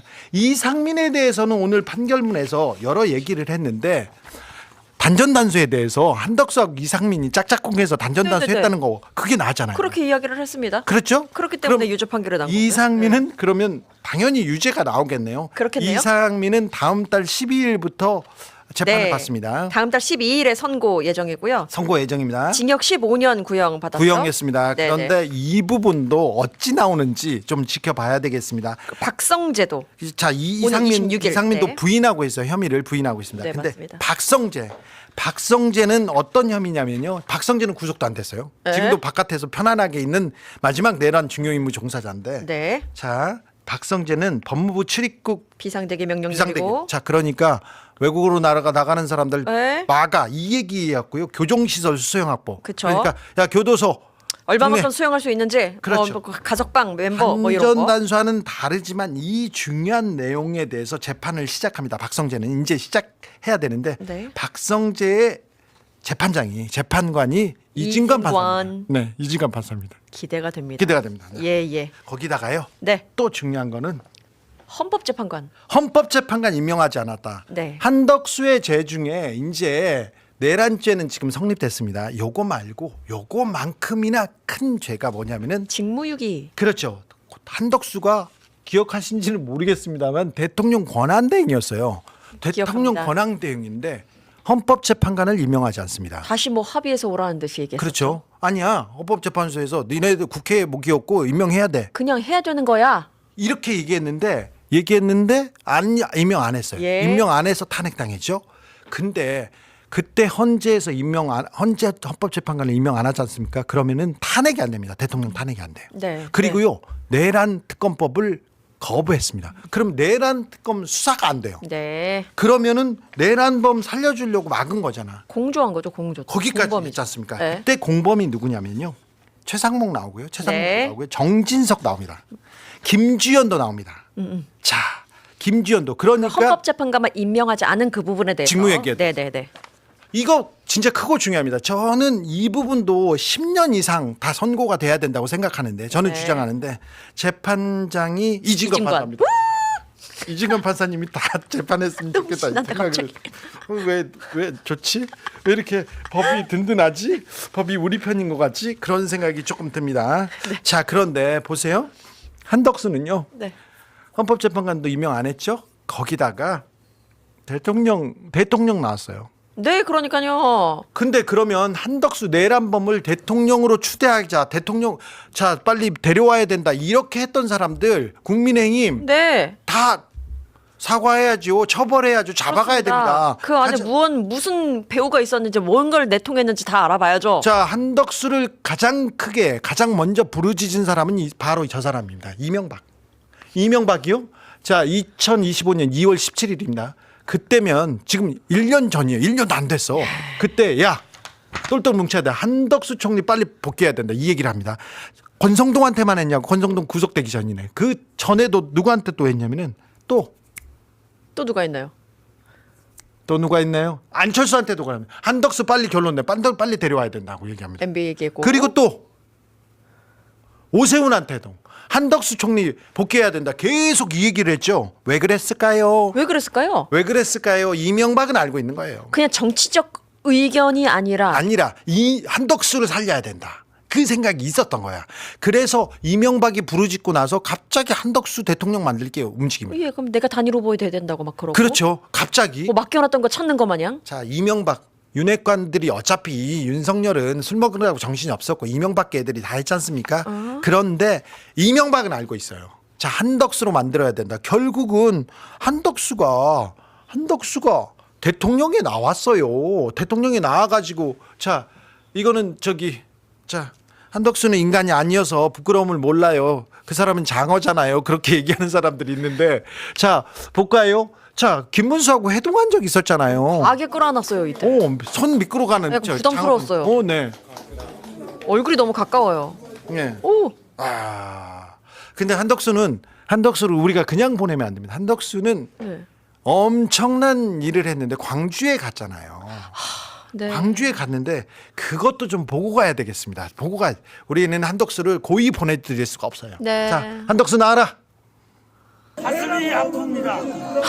저도 호남 사람입니다. 여러분, 내란 일으켰어. 사랑해야 합니다. 서로 사랑해야 된다. 덕수 형, 나도 호남 사람입니다. 저거 다 듣고 있었던 거 아니에요? 아, 듣고 있지. 서로 사랑해야 됩니다. 인터폰 누른 상태예요. 한덕수 총리님, 한덕수 총리님. 이거 저 총리님 계십니까? 저는 주진우 기자입니다. 네. 총리님, 예. 하나 저는 좀 누구를 뵙기가 어려운데요. 죄송합니다. 하나만 여쭤볼게요. 죄송합니다. 조희대 대법원장 만나셨죠? 그거는 저희가 입장을 이미 냈잖아요. 그렇죠. 그런데 만난 적이 없다고 말씀하셨죠? 말 안 했어 제대로. 저는 이미 다 자, 말 안 했습니다. 애매하네요. 네, 항상 답이 그렇습니다. 애매해요. 자, 한덕수 보수 엘리트의 뭐 전형이었죠. 계속 엘리트의 길을 걸어오고 호남 사람인데 호남 사람이 아니라고 활동했어요. 네. 그러다가 김대중 대통령이 당선되니까 저도 호남 사람입니다 하면서 선택적이었죠. 때에 이렇게 따라서. 옵니다. 근데 이명박한테, 자, 노무현 대통령한테도 중용되고 김대중 노무현 대통령한테 중용되고 그다음에 이명박한테도 네. 박근혜한테도 그러다가 윤석열한테도 다시 됐는데 자, 이명박은 알고 있습니다. 이명박은 알고 있습니다. 자, 이명박도 재구속해야 되는 거 아닙니까? 보수의 어른이라고 자꾸 헛소리 하는데 네, 저 사람도 잡아가야 되는데 생각합니다. 시간이 이렇게 됐어? 시간이 이렇게 됐어요. 아, 그 얘기 하나 할까요? 무엇이죠? 세강자 이준수 씨가 한참 넘어가네요. 예? 이준수가 바로 결심 공판이 그렇습니다. 바로 뭐 따질 게 없나요? 아니 별게 없나요? 다음에 그러니까 2월 24일 오전 10시에 첫 공판 기일이 잡혔거든요. 네. 근데 그 공판 기일에 바로 결심 공판까지 진행이 된다는 겁니다. 네. 우리가 이번에 이 특검 관련 쭉 보면서 이렇게 빠른 속도로 결심 공판까지 그 당일에 이루어지는 거는 처음이어가지고요. 예, 그런데 네. 이렇게 보면 이준수에 대한 수사가 많이 진행되진 않았구나 이렇게 생각이 되죠. 아 오히려 많이 진행되지 간단하니까 않았구나. 심플하니까 그렇죠. 심플하니까 자본시장법 위반입니다. 그러니까 그 자본시장 그 주가 조작에 대해서 어느 부분에 대해서 인정을 하면서 하나 인정하고 그걸로 재판받는 거 아닌가. 근데 사실 전면 부인하고 있다. 변호인도 그렇고 본인도 그렇고 계속 같은 입장이라고는 하는데 근데 어떻게 또 하루에 또 김건희 이렇게 특검에서 될까요? 수사받은 사람들, 저 내란 특검에서 조사받은 사람들을 구속된 사람들 말고는요 표정이 너무 편안해요. 피고인의 의도대로 로펌의 뜻대로 진행된 게 너무 많아가지고요. 아하. 지금 막 그렇게 얘기합니다. 요 기사 하나만 더 볼까요? 뭐하시오? 신천지하고 통일교에서 네. 교류가 있었나 봐요. 이거 보여드릴게요. 이거 너무 재밌어가지고요. 축구 대회를 열어요? 축구 대회를 열었다는 거 이게 무슨 소리예요? 근데 보통 뭐 야. 사입이나 이단이나 종교 단체들이 있지 않습니까? 서로 사이가 안 좋거든요. 그렇죠. 나는 저렇진 않아. 그렇지. 라는 걸 강조하고 싶어하죠, 사실. 서로 에이 저거 안 됩니다 이렇게 근데 얘기하는데. 이거 웬일입니까 이거? 예? 두 단체가요. 예. 두 단체 간부들은 축구 대회를 열며 교류를 했었다. 축구 대회요? 예, 이런 이야기가 나오는 신천지하고 거예요. 통일교가 그럼 서로 어떤 점을 교류하고 싶었을까? 지금 신천지 통일교는 아시다시피 윤석열 국민의힘과 매우 깊은 관련이 있어가지고 이 사람들 특검 조사받아야 되는 사람입니다. 서로 좀 닮고 싶은 부분이 있었다라고 좀 전해지는데요. 먼저 신천지 이만희 교주는 통일교 한학자 총재를 부러워한 것으로 전해졌다. 부럽죠. 훨씬 규모가 크고 뭐 조직도 크고. 인류 구원과 세계 평화를 모토로 해외 각국과 교류하는 모습을 주시했다. 이렇게 하고요. 그렇죠. 그러니까 해외에도 신천지는 조직이 있으니까. 통일교를 보고 비즈니스를 배웠고 어. 통일교는 신천지를 보고 당원 가입을 해야겠구나. 정치의 영향력. 이게 실질적인 힘이구나. 라는 걸 배웠다. 그렇게 라는 얘기가 있더라고요. 서로 배웠다고요? 그렇습니다. 저 사람들 그대로 이게 축구대회에 나섰던 사람들 그대로 버스에 태워가지고 체포해 오면 되는데. 그러게요. 적어도 22명 정도는 되겠다 싶네요. 통일교에 비하면 신천지는 조금 낮은 이런 조금 소규모 단체 아닌가요? 그러게요. 통일교가 이렇게 또 손을 잡아줬다. 종교통합, 사이비 연고전, 사이비 월드컵 아닌가 이렇게 교집합이 있긴 있나 봐요. 얘기합니다. 너무 신기한 거예요. 이걸 보면서. JMS도 움직였는데. JMS 그리고 또 다른 종교단체 있어요. 지읒 그리고 디귿 이런 데도 많이 움직였습니다. 도를 아십니까? 이런 데 있습니다. 아, 네.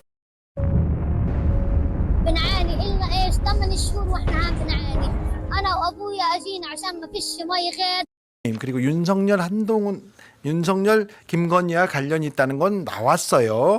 건진법사가 거기에 중요하게 거강꾼 노릇을 했다. 네네. 왜 그러냐면요. 이런 데가 사입이라고 의심받는 데가 있잖아요. 돈을 세게 쏩니다. 딱지를 떼고 싶으니까. 돈을 세게 쏩니다. 그쵸. 그래가지고 그거를 건진이 놓지 않았는데 김건희도 놓지 않았을 거예요. 자, 김건희가 놓지 않았을 거다. 돈을 찾으려면 이 사람들의 돈의 흐름을 찾아야 되는데 어디까지 수사가 되는지 좀 지켜보겠습니다. 여기까지 할까요? 네. 김묘성 기자였습니다. 감사합니다. 좋은 일 있었나 봐요.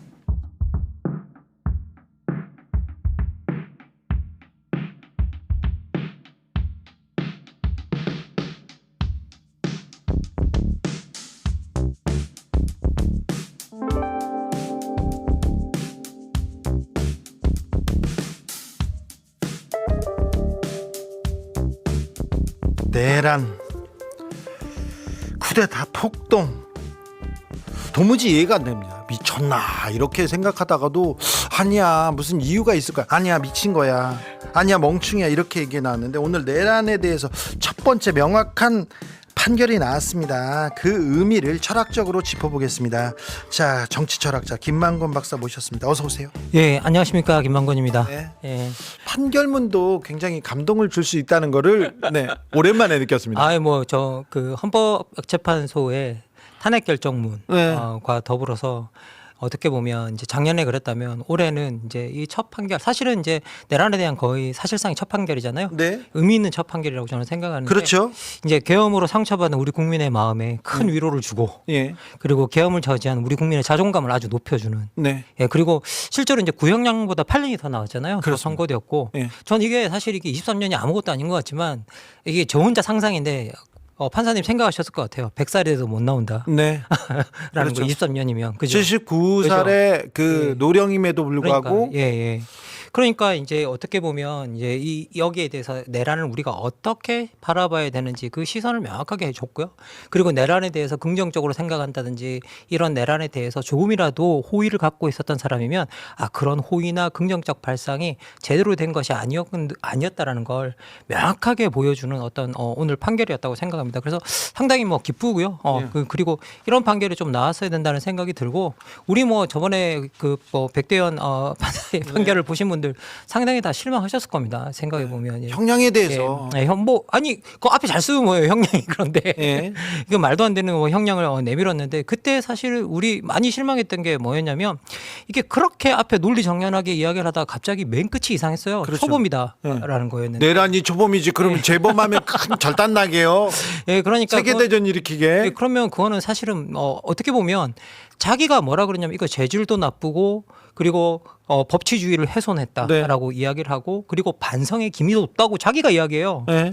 그래놓고 반성의 기미도 없고 재질도 나쁘고 법치주의 근간을 흔든 이 범죄에 대해서 초범이라고 5년을 줘요. 네.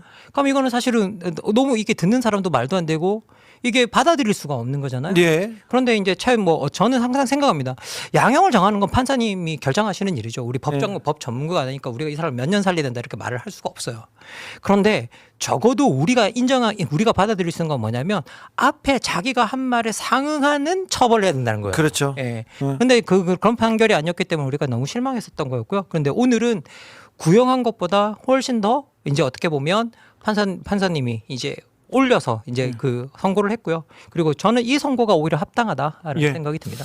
그렇습니다. 자, 징역 15년 구형하면 보통 이거는 그냥 보통 그렇습니다. 올려치기를 할 수도 있는데 올려치기를 하는 그런 그 재판은 거의 드물고요. 절반 정도 선고하는 게 그 관례라고 봐야 되나요? 통상적으로. 그렇죠. 그럼 7년입니다.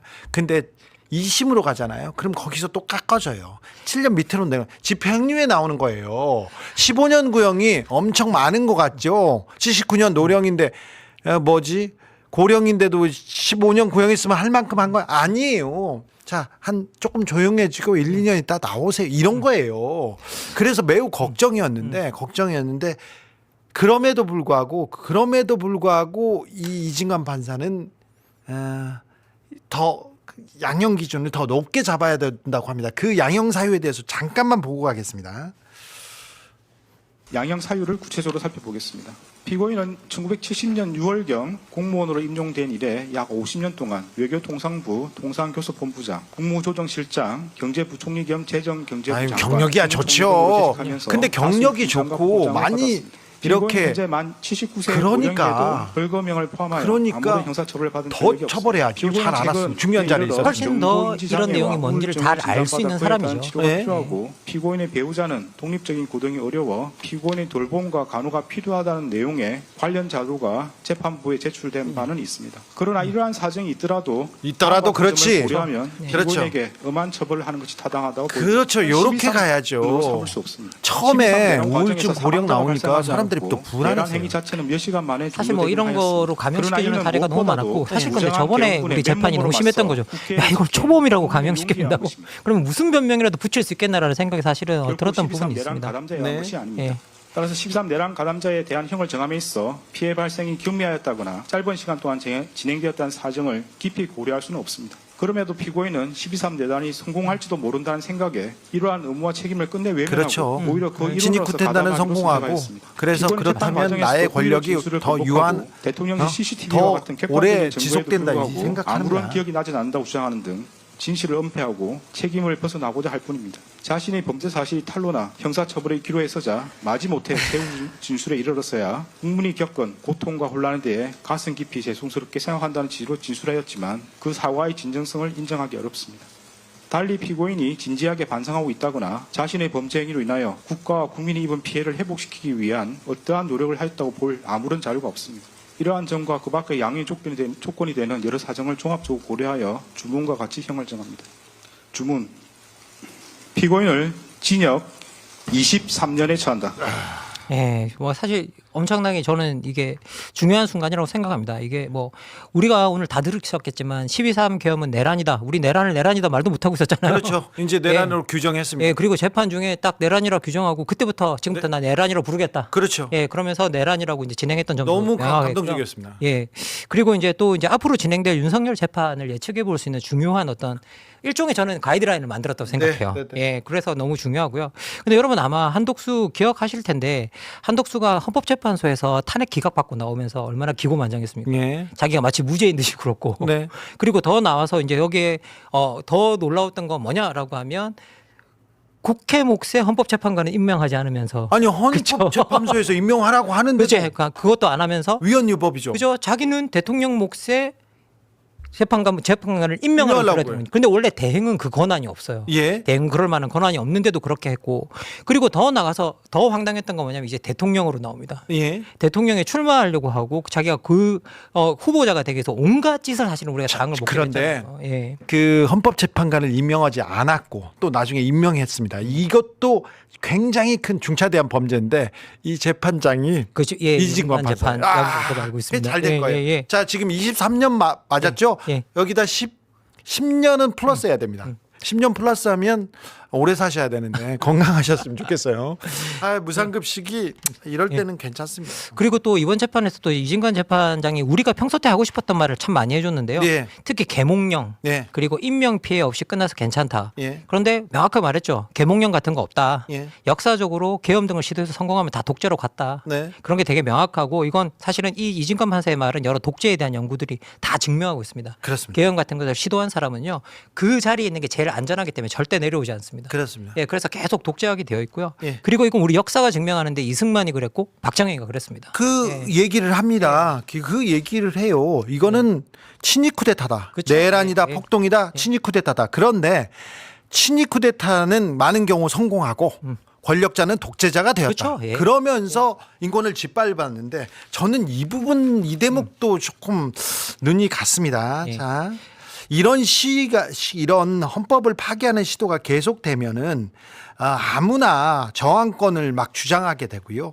헌법 법률에 의한 정한 바 없는 위헌 위법한 주장을 계속 계엄용적 계엄이라고 하고 잠정적 계엄이라고 경고성 계엄이라고 이렇게 당연하게 주장하는 사람들 서부지법 폭동과 같은 자신의 정치적인 입장을 위해서는 헌법과 법률을 쉽사리 위반할 수 있고 그 과정에 피해를 주는 걸 당연하게 생각하는 사람들 민주주의 근본이 되는 선거제도에 정당 이 선거제도를 정당한 근거 없이 부정하는 사람들이 있다.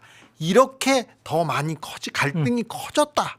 이 예. 얘기를 지적하고 갑니다. 예, 뭐 사실 우리가 이제 그동안 들어왔던 노인 뭐 이렇게 그 계엄을 일으킨 세력이 했던 변명 중에 가장 황당하면서도 어이없었던 게 저항권이라는 말이었어요. 그렇죠. 국민저항권 예, 어디서 듣고 왔어요. 예, 그런데 이제 여기에 대해서 명확하게 이진관 판사가 이제 민주적 기본 질서에 대한 중대한 침해가 있거나 이를 파괴하려는 시도가 있고 그런데 유효한 구제 수단이 남아있지 않은 극단적인 상황에서나 논의되는 저항권을 평상시 아무렇지도 않게 주장하는 사람들이 있다. 라는 식으로 이제 지적을 하면서요. 이걸 비판하는데 원래 저항권이라는 뭐냐면요. 권력을 위임한 사람이 권력을 위임받아 남용한 자들에게 대응할 수 있게 주어진 권리예요. 그렇죠. 그런데 이걸 거꾸로 권력을 위임받아 남용한 사람들이 자기가 저항권을 이야기하고 있어요. 그러니까 이게 정말 황당한 주장이었는데 재판부가 이런 건 말도 안 된다라고 명확하게 이제 이야기를 했다는 부분에서 우리가 좀 뭐라고 이제 위로를 받을 수 있는 평소 때 할 수 있는 내란 2인자에 대해서 명확한 그 판결이 났습니다. 이것은 내란이다. 친위 쿠데타다. 폭동이다. 이렇게 얘기했습니다. 이 재판은 윤석열한테 고스란히 영향을 주게 돼 있습니다. 자, 내란의 밤 밤새 울었는데 판결문을 듣고 또 울었습니다. 얘기합니다. 이진관 판사의 명품 판결문이 국민의 마음을 어루만져 주었습니다. 얘기하는데 자, 이제 윤석열의 판결이 남았는데 윤석열이 하는 얘기를 보고 이거는 논리가 있는지 철학은 분명히 없어 보이고 자, 내란 우두머리에 주장을 잠깐 최후 변론 중에 주장을 잠깐 보고 오겠습니다. 국회 회기 중이고 평일이어서 즉시 국회 본회의가 열릴 수 있다는 점을 생각을 하면 이건 써왔어요. 그냥 한 얘기가 아니라요. 방해할 의도가 만약에 있었다면 왜 이날 하겠습니까? 바보 아닌 이상. 바보 인증한 거예요. 네. 그러니까 이런 바보가 어떻게 친위 쿠데타를 합니까? 쿠데타라고 합니다. 바보가 쿠데타를 해서 실패한 거예요. 정도 되면 눈치가 빨라야죠. 눈치가 없어요. 눈치적 후각이 뛰어나야죠. 맞는 말이야. 뭐 장기 독재를 위한 장기 독재요. 임기를 제대로 마무리하는 일도 숨이 가쁜데 그래서 탄핵됐죠. 장기 독재를 뭘 어떻게 한단 말입니까? 시켜줘도 못합니다. 아니 지금 근데 옳은 말을 가끔 하고 있어요. 자기가 자기를 미리 알려주시지 그랬습니까? 어떻게 하는지 좀 배워보게. 월당 의원을 잡아라, 체포해라, 뭐 국회의원을 체포해라. 그런 얘기를 전두환도 송구하다고 했는데 미친 사람 아니에요? 저 미친 사람이에요. 아니 뭐 이렇게 그 우리가 이제 그 한나 아렌트가 쓴 예루살렘의 아이만 읽어보면 아이만 재판을 지켜보면서 아렌트가 하는 말은 이거거든요. 야, 아이만에게 가장 심각하게 결여된 인간적 능력이 뭐냐? 반성하는 기능이다라고 이야기해요. 돌아보면서 자기가 뭘 했는지를 돌아보면서 그걸 반성하는 기능이 마비돼. 사이코패스들이 그렇죠. 그러면서 뭐라고 얘기하느냐? 이게 악의 실체다라고 이야기하거든요. 그렇죠. 예, 그러면서 악의 평범성이 사실은 어려운 이야기가 아닙니다. 그 책에 나오는 개념인데요. 모든 악은 반성하지 못하는 인간, 그러니까 자신이 한 일을 제대로 돌아보지 못한 인간에게 생겨난다는 그런 이야기입니다. 여러분 아마 이렇게 대화하시다가 제일 답답한 사람이 누군지 생각해 보시면 돼요. 자기가 잘못했는데 잘못 인정 안 하는 사람하고 이야기하면 정말 답답하지 않습니까? 그렇죠. 우기는 사람. 그럴 때 우리는 뭐라고 이야기했냐? 저거 상대 못할 인간이네. 그러면서 이렇게 물러서게 되죠. 그렇죠. 예, 그런데 불행하게도 그 사람이 우리 대통령이었던 겁니다. 네. 네. 그런 사람들이 있어요. 제가 그 학폭하는 사람들 되게 싫어하거든요. 제가 뭐 시골에서 살았는데 그 동네 선배, 학교 선배라는 사람들이 맨날 집합시키고 막 때렸어요. 그래서 집에 가서 얘기하지 마라, 선생님한테 얘기하지 말라고 또 때리고. 근데 보면은요, 자기보다 약한 사람들, 그러니까 뭐 6학년이 한 3학년 정도 괴롭히는 거 있잖아요. 5학년은 못 괴롭혀. 한 대 맞을 수도 있어서. 그런 사람들 보면 제가 계속 쫓아다니면서 싸우곤 했는데 그런 사람들이 학폭으로 학교에서 뭐 징계를 받고 그 감옥에 가는 소년원에 간 사람도 있어요. 근데 갔다 와서요, 반성 안 하고 또 괴롭혀요. 그렇죠. 또 괴롭히고 커서 어엿한 직장인이 됐어요. 근데 거기서도 괴롭히고 있어요. 아, 저런 사람들 반성할지 모른다. 그런데 그런 사람들이 지금 내란한 거예요. 정권을 잡은 겁니다. 뭐 실제로 저희 이번에 뭐 내란 있은 다음에 인정하는 사람들이 거의 없었잖아요. 예. 그리고 거기에 대해서 솔직히 밝히는 사람들, 특히 윤석열 주변에 있었던 사람은 그런 사람들을 우리가 되게 보기 드물었었고요. 네. 그나마 오히려 군인들이 나서서 진실을 밝히는 이제 일들이 일어났는데 이제 우리 이 상황을 지켜보면서 우리 정치 엘리트라는 존재가 어떤 사람들이어야 하는지에 대해서 우리가 한번 돌아보는 계기를 좀 가졌으면 좋겠다는 그렇습니다. 부끄러운데요. 부끄러운데 반성하지도 않습니다. 자, 한덕수가 필요하다고 했던 이명박은 계속해서 한덕수가 필요하다고 했어요. 이거 미친 거 아니에요? 그리고 한덕수를 대통령 후보로 세운 국민의힘. 이거 내란을 이어가자는 거 아니었어요? 뭐 사실 생각해 보면 뭐 이게 그 윤석열 정부가 사실은 여러분 다 아시다시피 음주운전 정부였잖아요. 네. 그 음주운전 음주 정부죠. 예. 뭐 이렇게 음주 정부였는데 근데 사실 이거 말씀드리고 싶은 게 뭐냐면 요즘은 음주운전도 초범들 없거든. 초범이라고 봐주지 않거든요. 예. 이거 재범이라고 또 이게 초범이라고 봐주지 않는데 말도 안 되는 이제 판결도 있었고.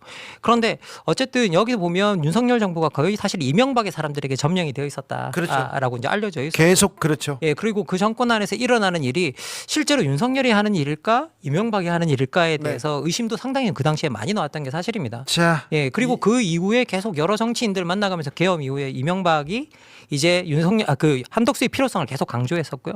예, 그러니까 근본적으로는 어떻게 보면 여기에 이 이명박이 정말 관련이 있냐라고 이야기했을 때 사실은 밝혀볼 필요도 있다라는 생각이 듭니다. 자, 이명박 사람들이 윤석열이 대통령이 되고 나서 그 대통령실과 내각을 짭니다. 그런데 그때 짤 때요, 이명박 정부에서 내각과 대통령실을 짰던 사람들이 다 들어옵니다. 이상득계에 있었던 장다사로 이름이 계속 있었고요. 박영준 이름도 계속 나옵니다. 저 윤핵관 저 사람도 이명박의 법무비서관 했던 사람입니다. 권성동도. 그리고 윤한홍도 저 인사 쪽에서 있었던 이명박 비서실에 있었던 사람들이고, 그리고요 지금 윤한홍, 권성동 그리고 이명박 그 주변 사람들의 부가 기하급수적으로 늘었어요. 그 사람들이 얼마나 부자가 됐는지, 어떤 혜택을 받는지, 유인촌 그런 사람도 있었고요. 그러니까 그걸 쫓아가 보면 될 텐데 생각합니다.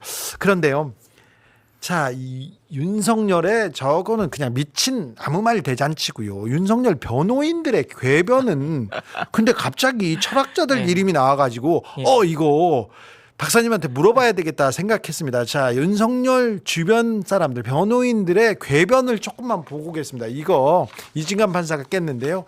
자, 우리 박사님께서 하나씩 다 깨트려야 될 겁니다. 볼까요? 존경하는 재판장님, 법과 국민과 역사 그리고 하나님의 법정에서 여기서 하나님이 왜 나와요?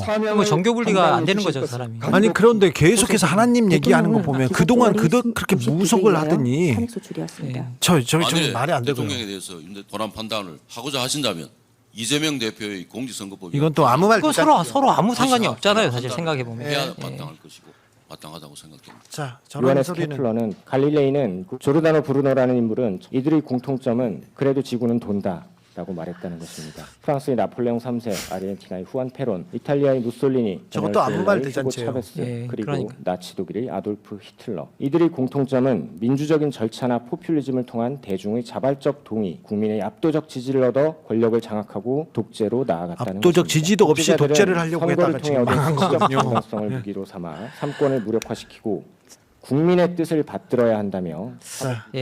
저건 뭐 평가할 만도 아닌데 이 얘기합니다. 몽테스키에가 나와요. 삼권 분립. 근데 삼권 분립 법의 정신 얘기 나오는데 이거 귀족 엘리트 왕들이 삼권을 분립해서 옛날에 왕이 다 했는데 그렇죠, 귀족도 나서고 엘리트들도 나서서 그 사법권은 누가, 입법권은 누가, 그리고 행정권만 왕한테 줘야 된다. 옛날 얘기잖아요. 뭐 이게 사실 뭐 지금 현재 권력 분립의 근간이 되는 말이기도 하고요.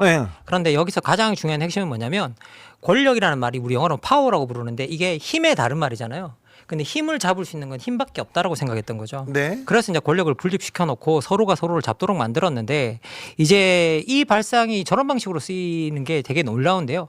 우리 뭐 여기 인용되는 거 나오지만 저거의 권력 분립의 핵심이 뭐냐면 권력을 지니들이 남용하지 못하도록 하는 거거든요. 그런데 근본적으로 이 사안에서 계엄이라는 것들을 누가 했는지를 보면 되는 거죠.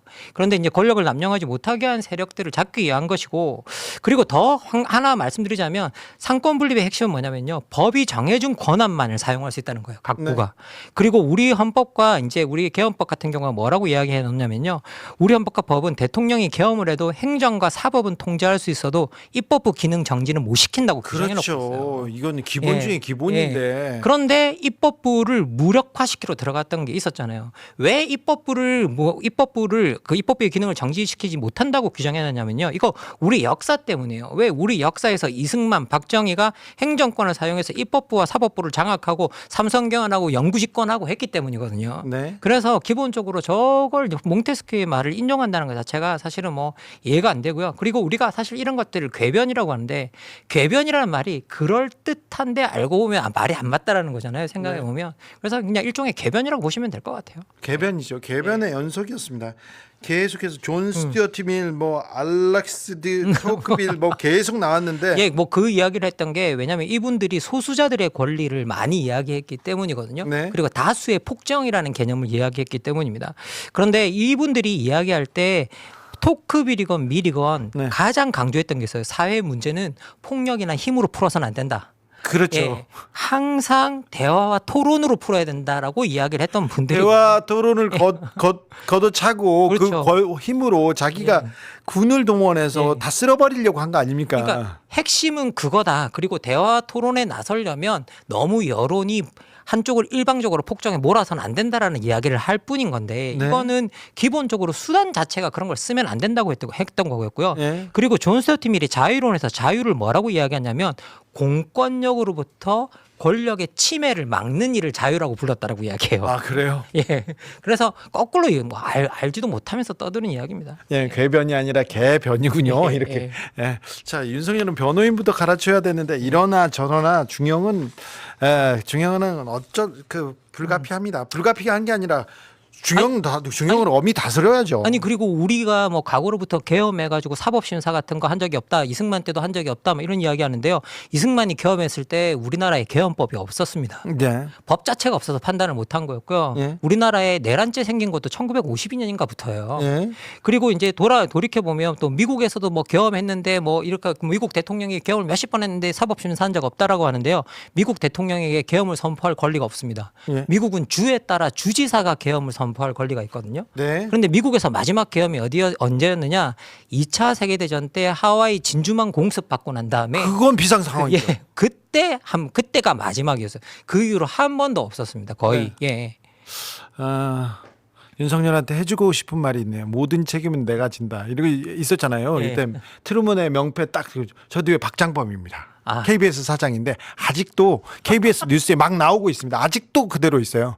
이게 내란이 벌어진 지 지금 1년이 더 지났는데 이제서야 첫 번째 선고가 나. 저 말이 얼마나 거짓말인가는 재판 과정에서 다 자기 책임을 다른데 떠미는 거 보시면 아실 겁니다. 여기 한 번도 저 벅이 자기한테 뭐 물은 적이 없어요. 저 사람. 저 오늘 요즘이요. 자꾸 통일교와 김건희 윤석열 국민의힘의 연관관계가 나오다가 최근에 신천지가 나옵니다. 신천지가 나오는데 약간 사이비 소리를 듣는 종교 집단은 그 권력과 가까우려고 많은 일을 하잖아요. 거기까지는 그런데 아주 깊숙이 이해관계가 좀 있었나 봐요.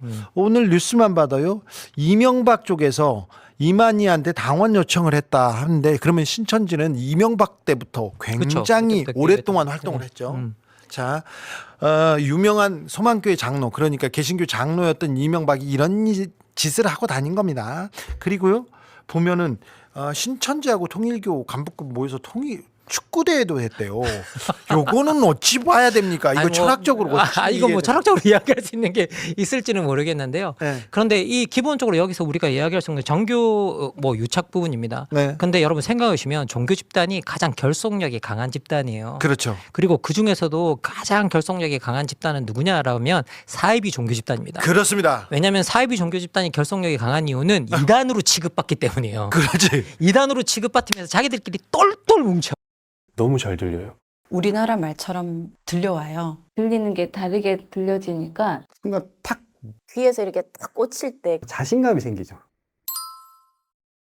뭐냐라고 하면 계속 이단이기 때문에 탄압이 바깥으로 들어오고 네. 어디 가도 손가락질을 받고 있기 때문에 같이 손가락질 받는 사람들끼리 엄청나게 결속하는 이제 그런 그렇습니다. 영향들이 생겨납니다. 그런데 이제 되게 놀랍게도 이거는 신천지와 통일교가 서로의 노하우를 공유했다는 건데요. 사실 네. 이런 일은 듣도 보도 못한 거거든요. 사실은 사이비로 예, 불리는 애들은 예. 우리는 괜찮은 쟤네들은 사이비야 이렇게 손가락질하거든요. 예, 서로 손가락질에 사이가. 서로 손가락. 예. 그런데 이거는 서로 또 만나서 노하우를 공유했다니까 이거는 사실 어느 부분에서 사실 되게 놀라운 부분인 것 같고요. 예. 이런 기사도 저도 이제 뭐 이게 오늘 나온 기사 맞죠? 네네 예. 오늘 나왔어요. 예, 오후 6시 17분에 나왔네요. 네, 우리 방송 시작하기 1분 전에 나왔네요. 예, 그래서 정말 저는 뭐 이게 너무 놀라워서 네. 야 정말 이런 일이 있구나 생각이 드는데 그런데 그렇게 똘똘 뭉친 사람들이 행동하기 시작하면 영향력을 발휘하기 시작하고요. 네. 근데 그런 사람들이 특히 사이비가 영향력을 발휘하면 여러분 어느 방향으로 가겠습니까? 당연히 정치는 부패하는 방향으로 갈 수밖에 없어요. 그래서 정교 일치 이걸 막아야죠. 예, 그래서 기본적으로는 이 정보 이게 정교 유착이라고 이제 우리가 흔히 부르는데 이건 사실 정교 유착 수준도 아니죠. 이건 사이비가 진짜 움직이는 거니까. 그렇죠. 예,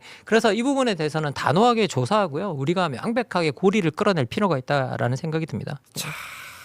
신천지 통일교가 같이 모여가지고 정교 유착의 노하우를 공유했다니 이걸 진짜 이걸 나라를 박살내고 있구나. 누가 이렇게 말을 잘합니까? 만 권의 상식을 가진 만권 박사님입니다. 사이버 어셈블입니다. 이야, 자 얘기하는데 단식의 철학도 단식의 미학에 대해서도 잠깐 물어보겠습니다. 예.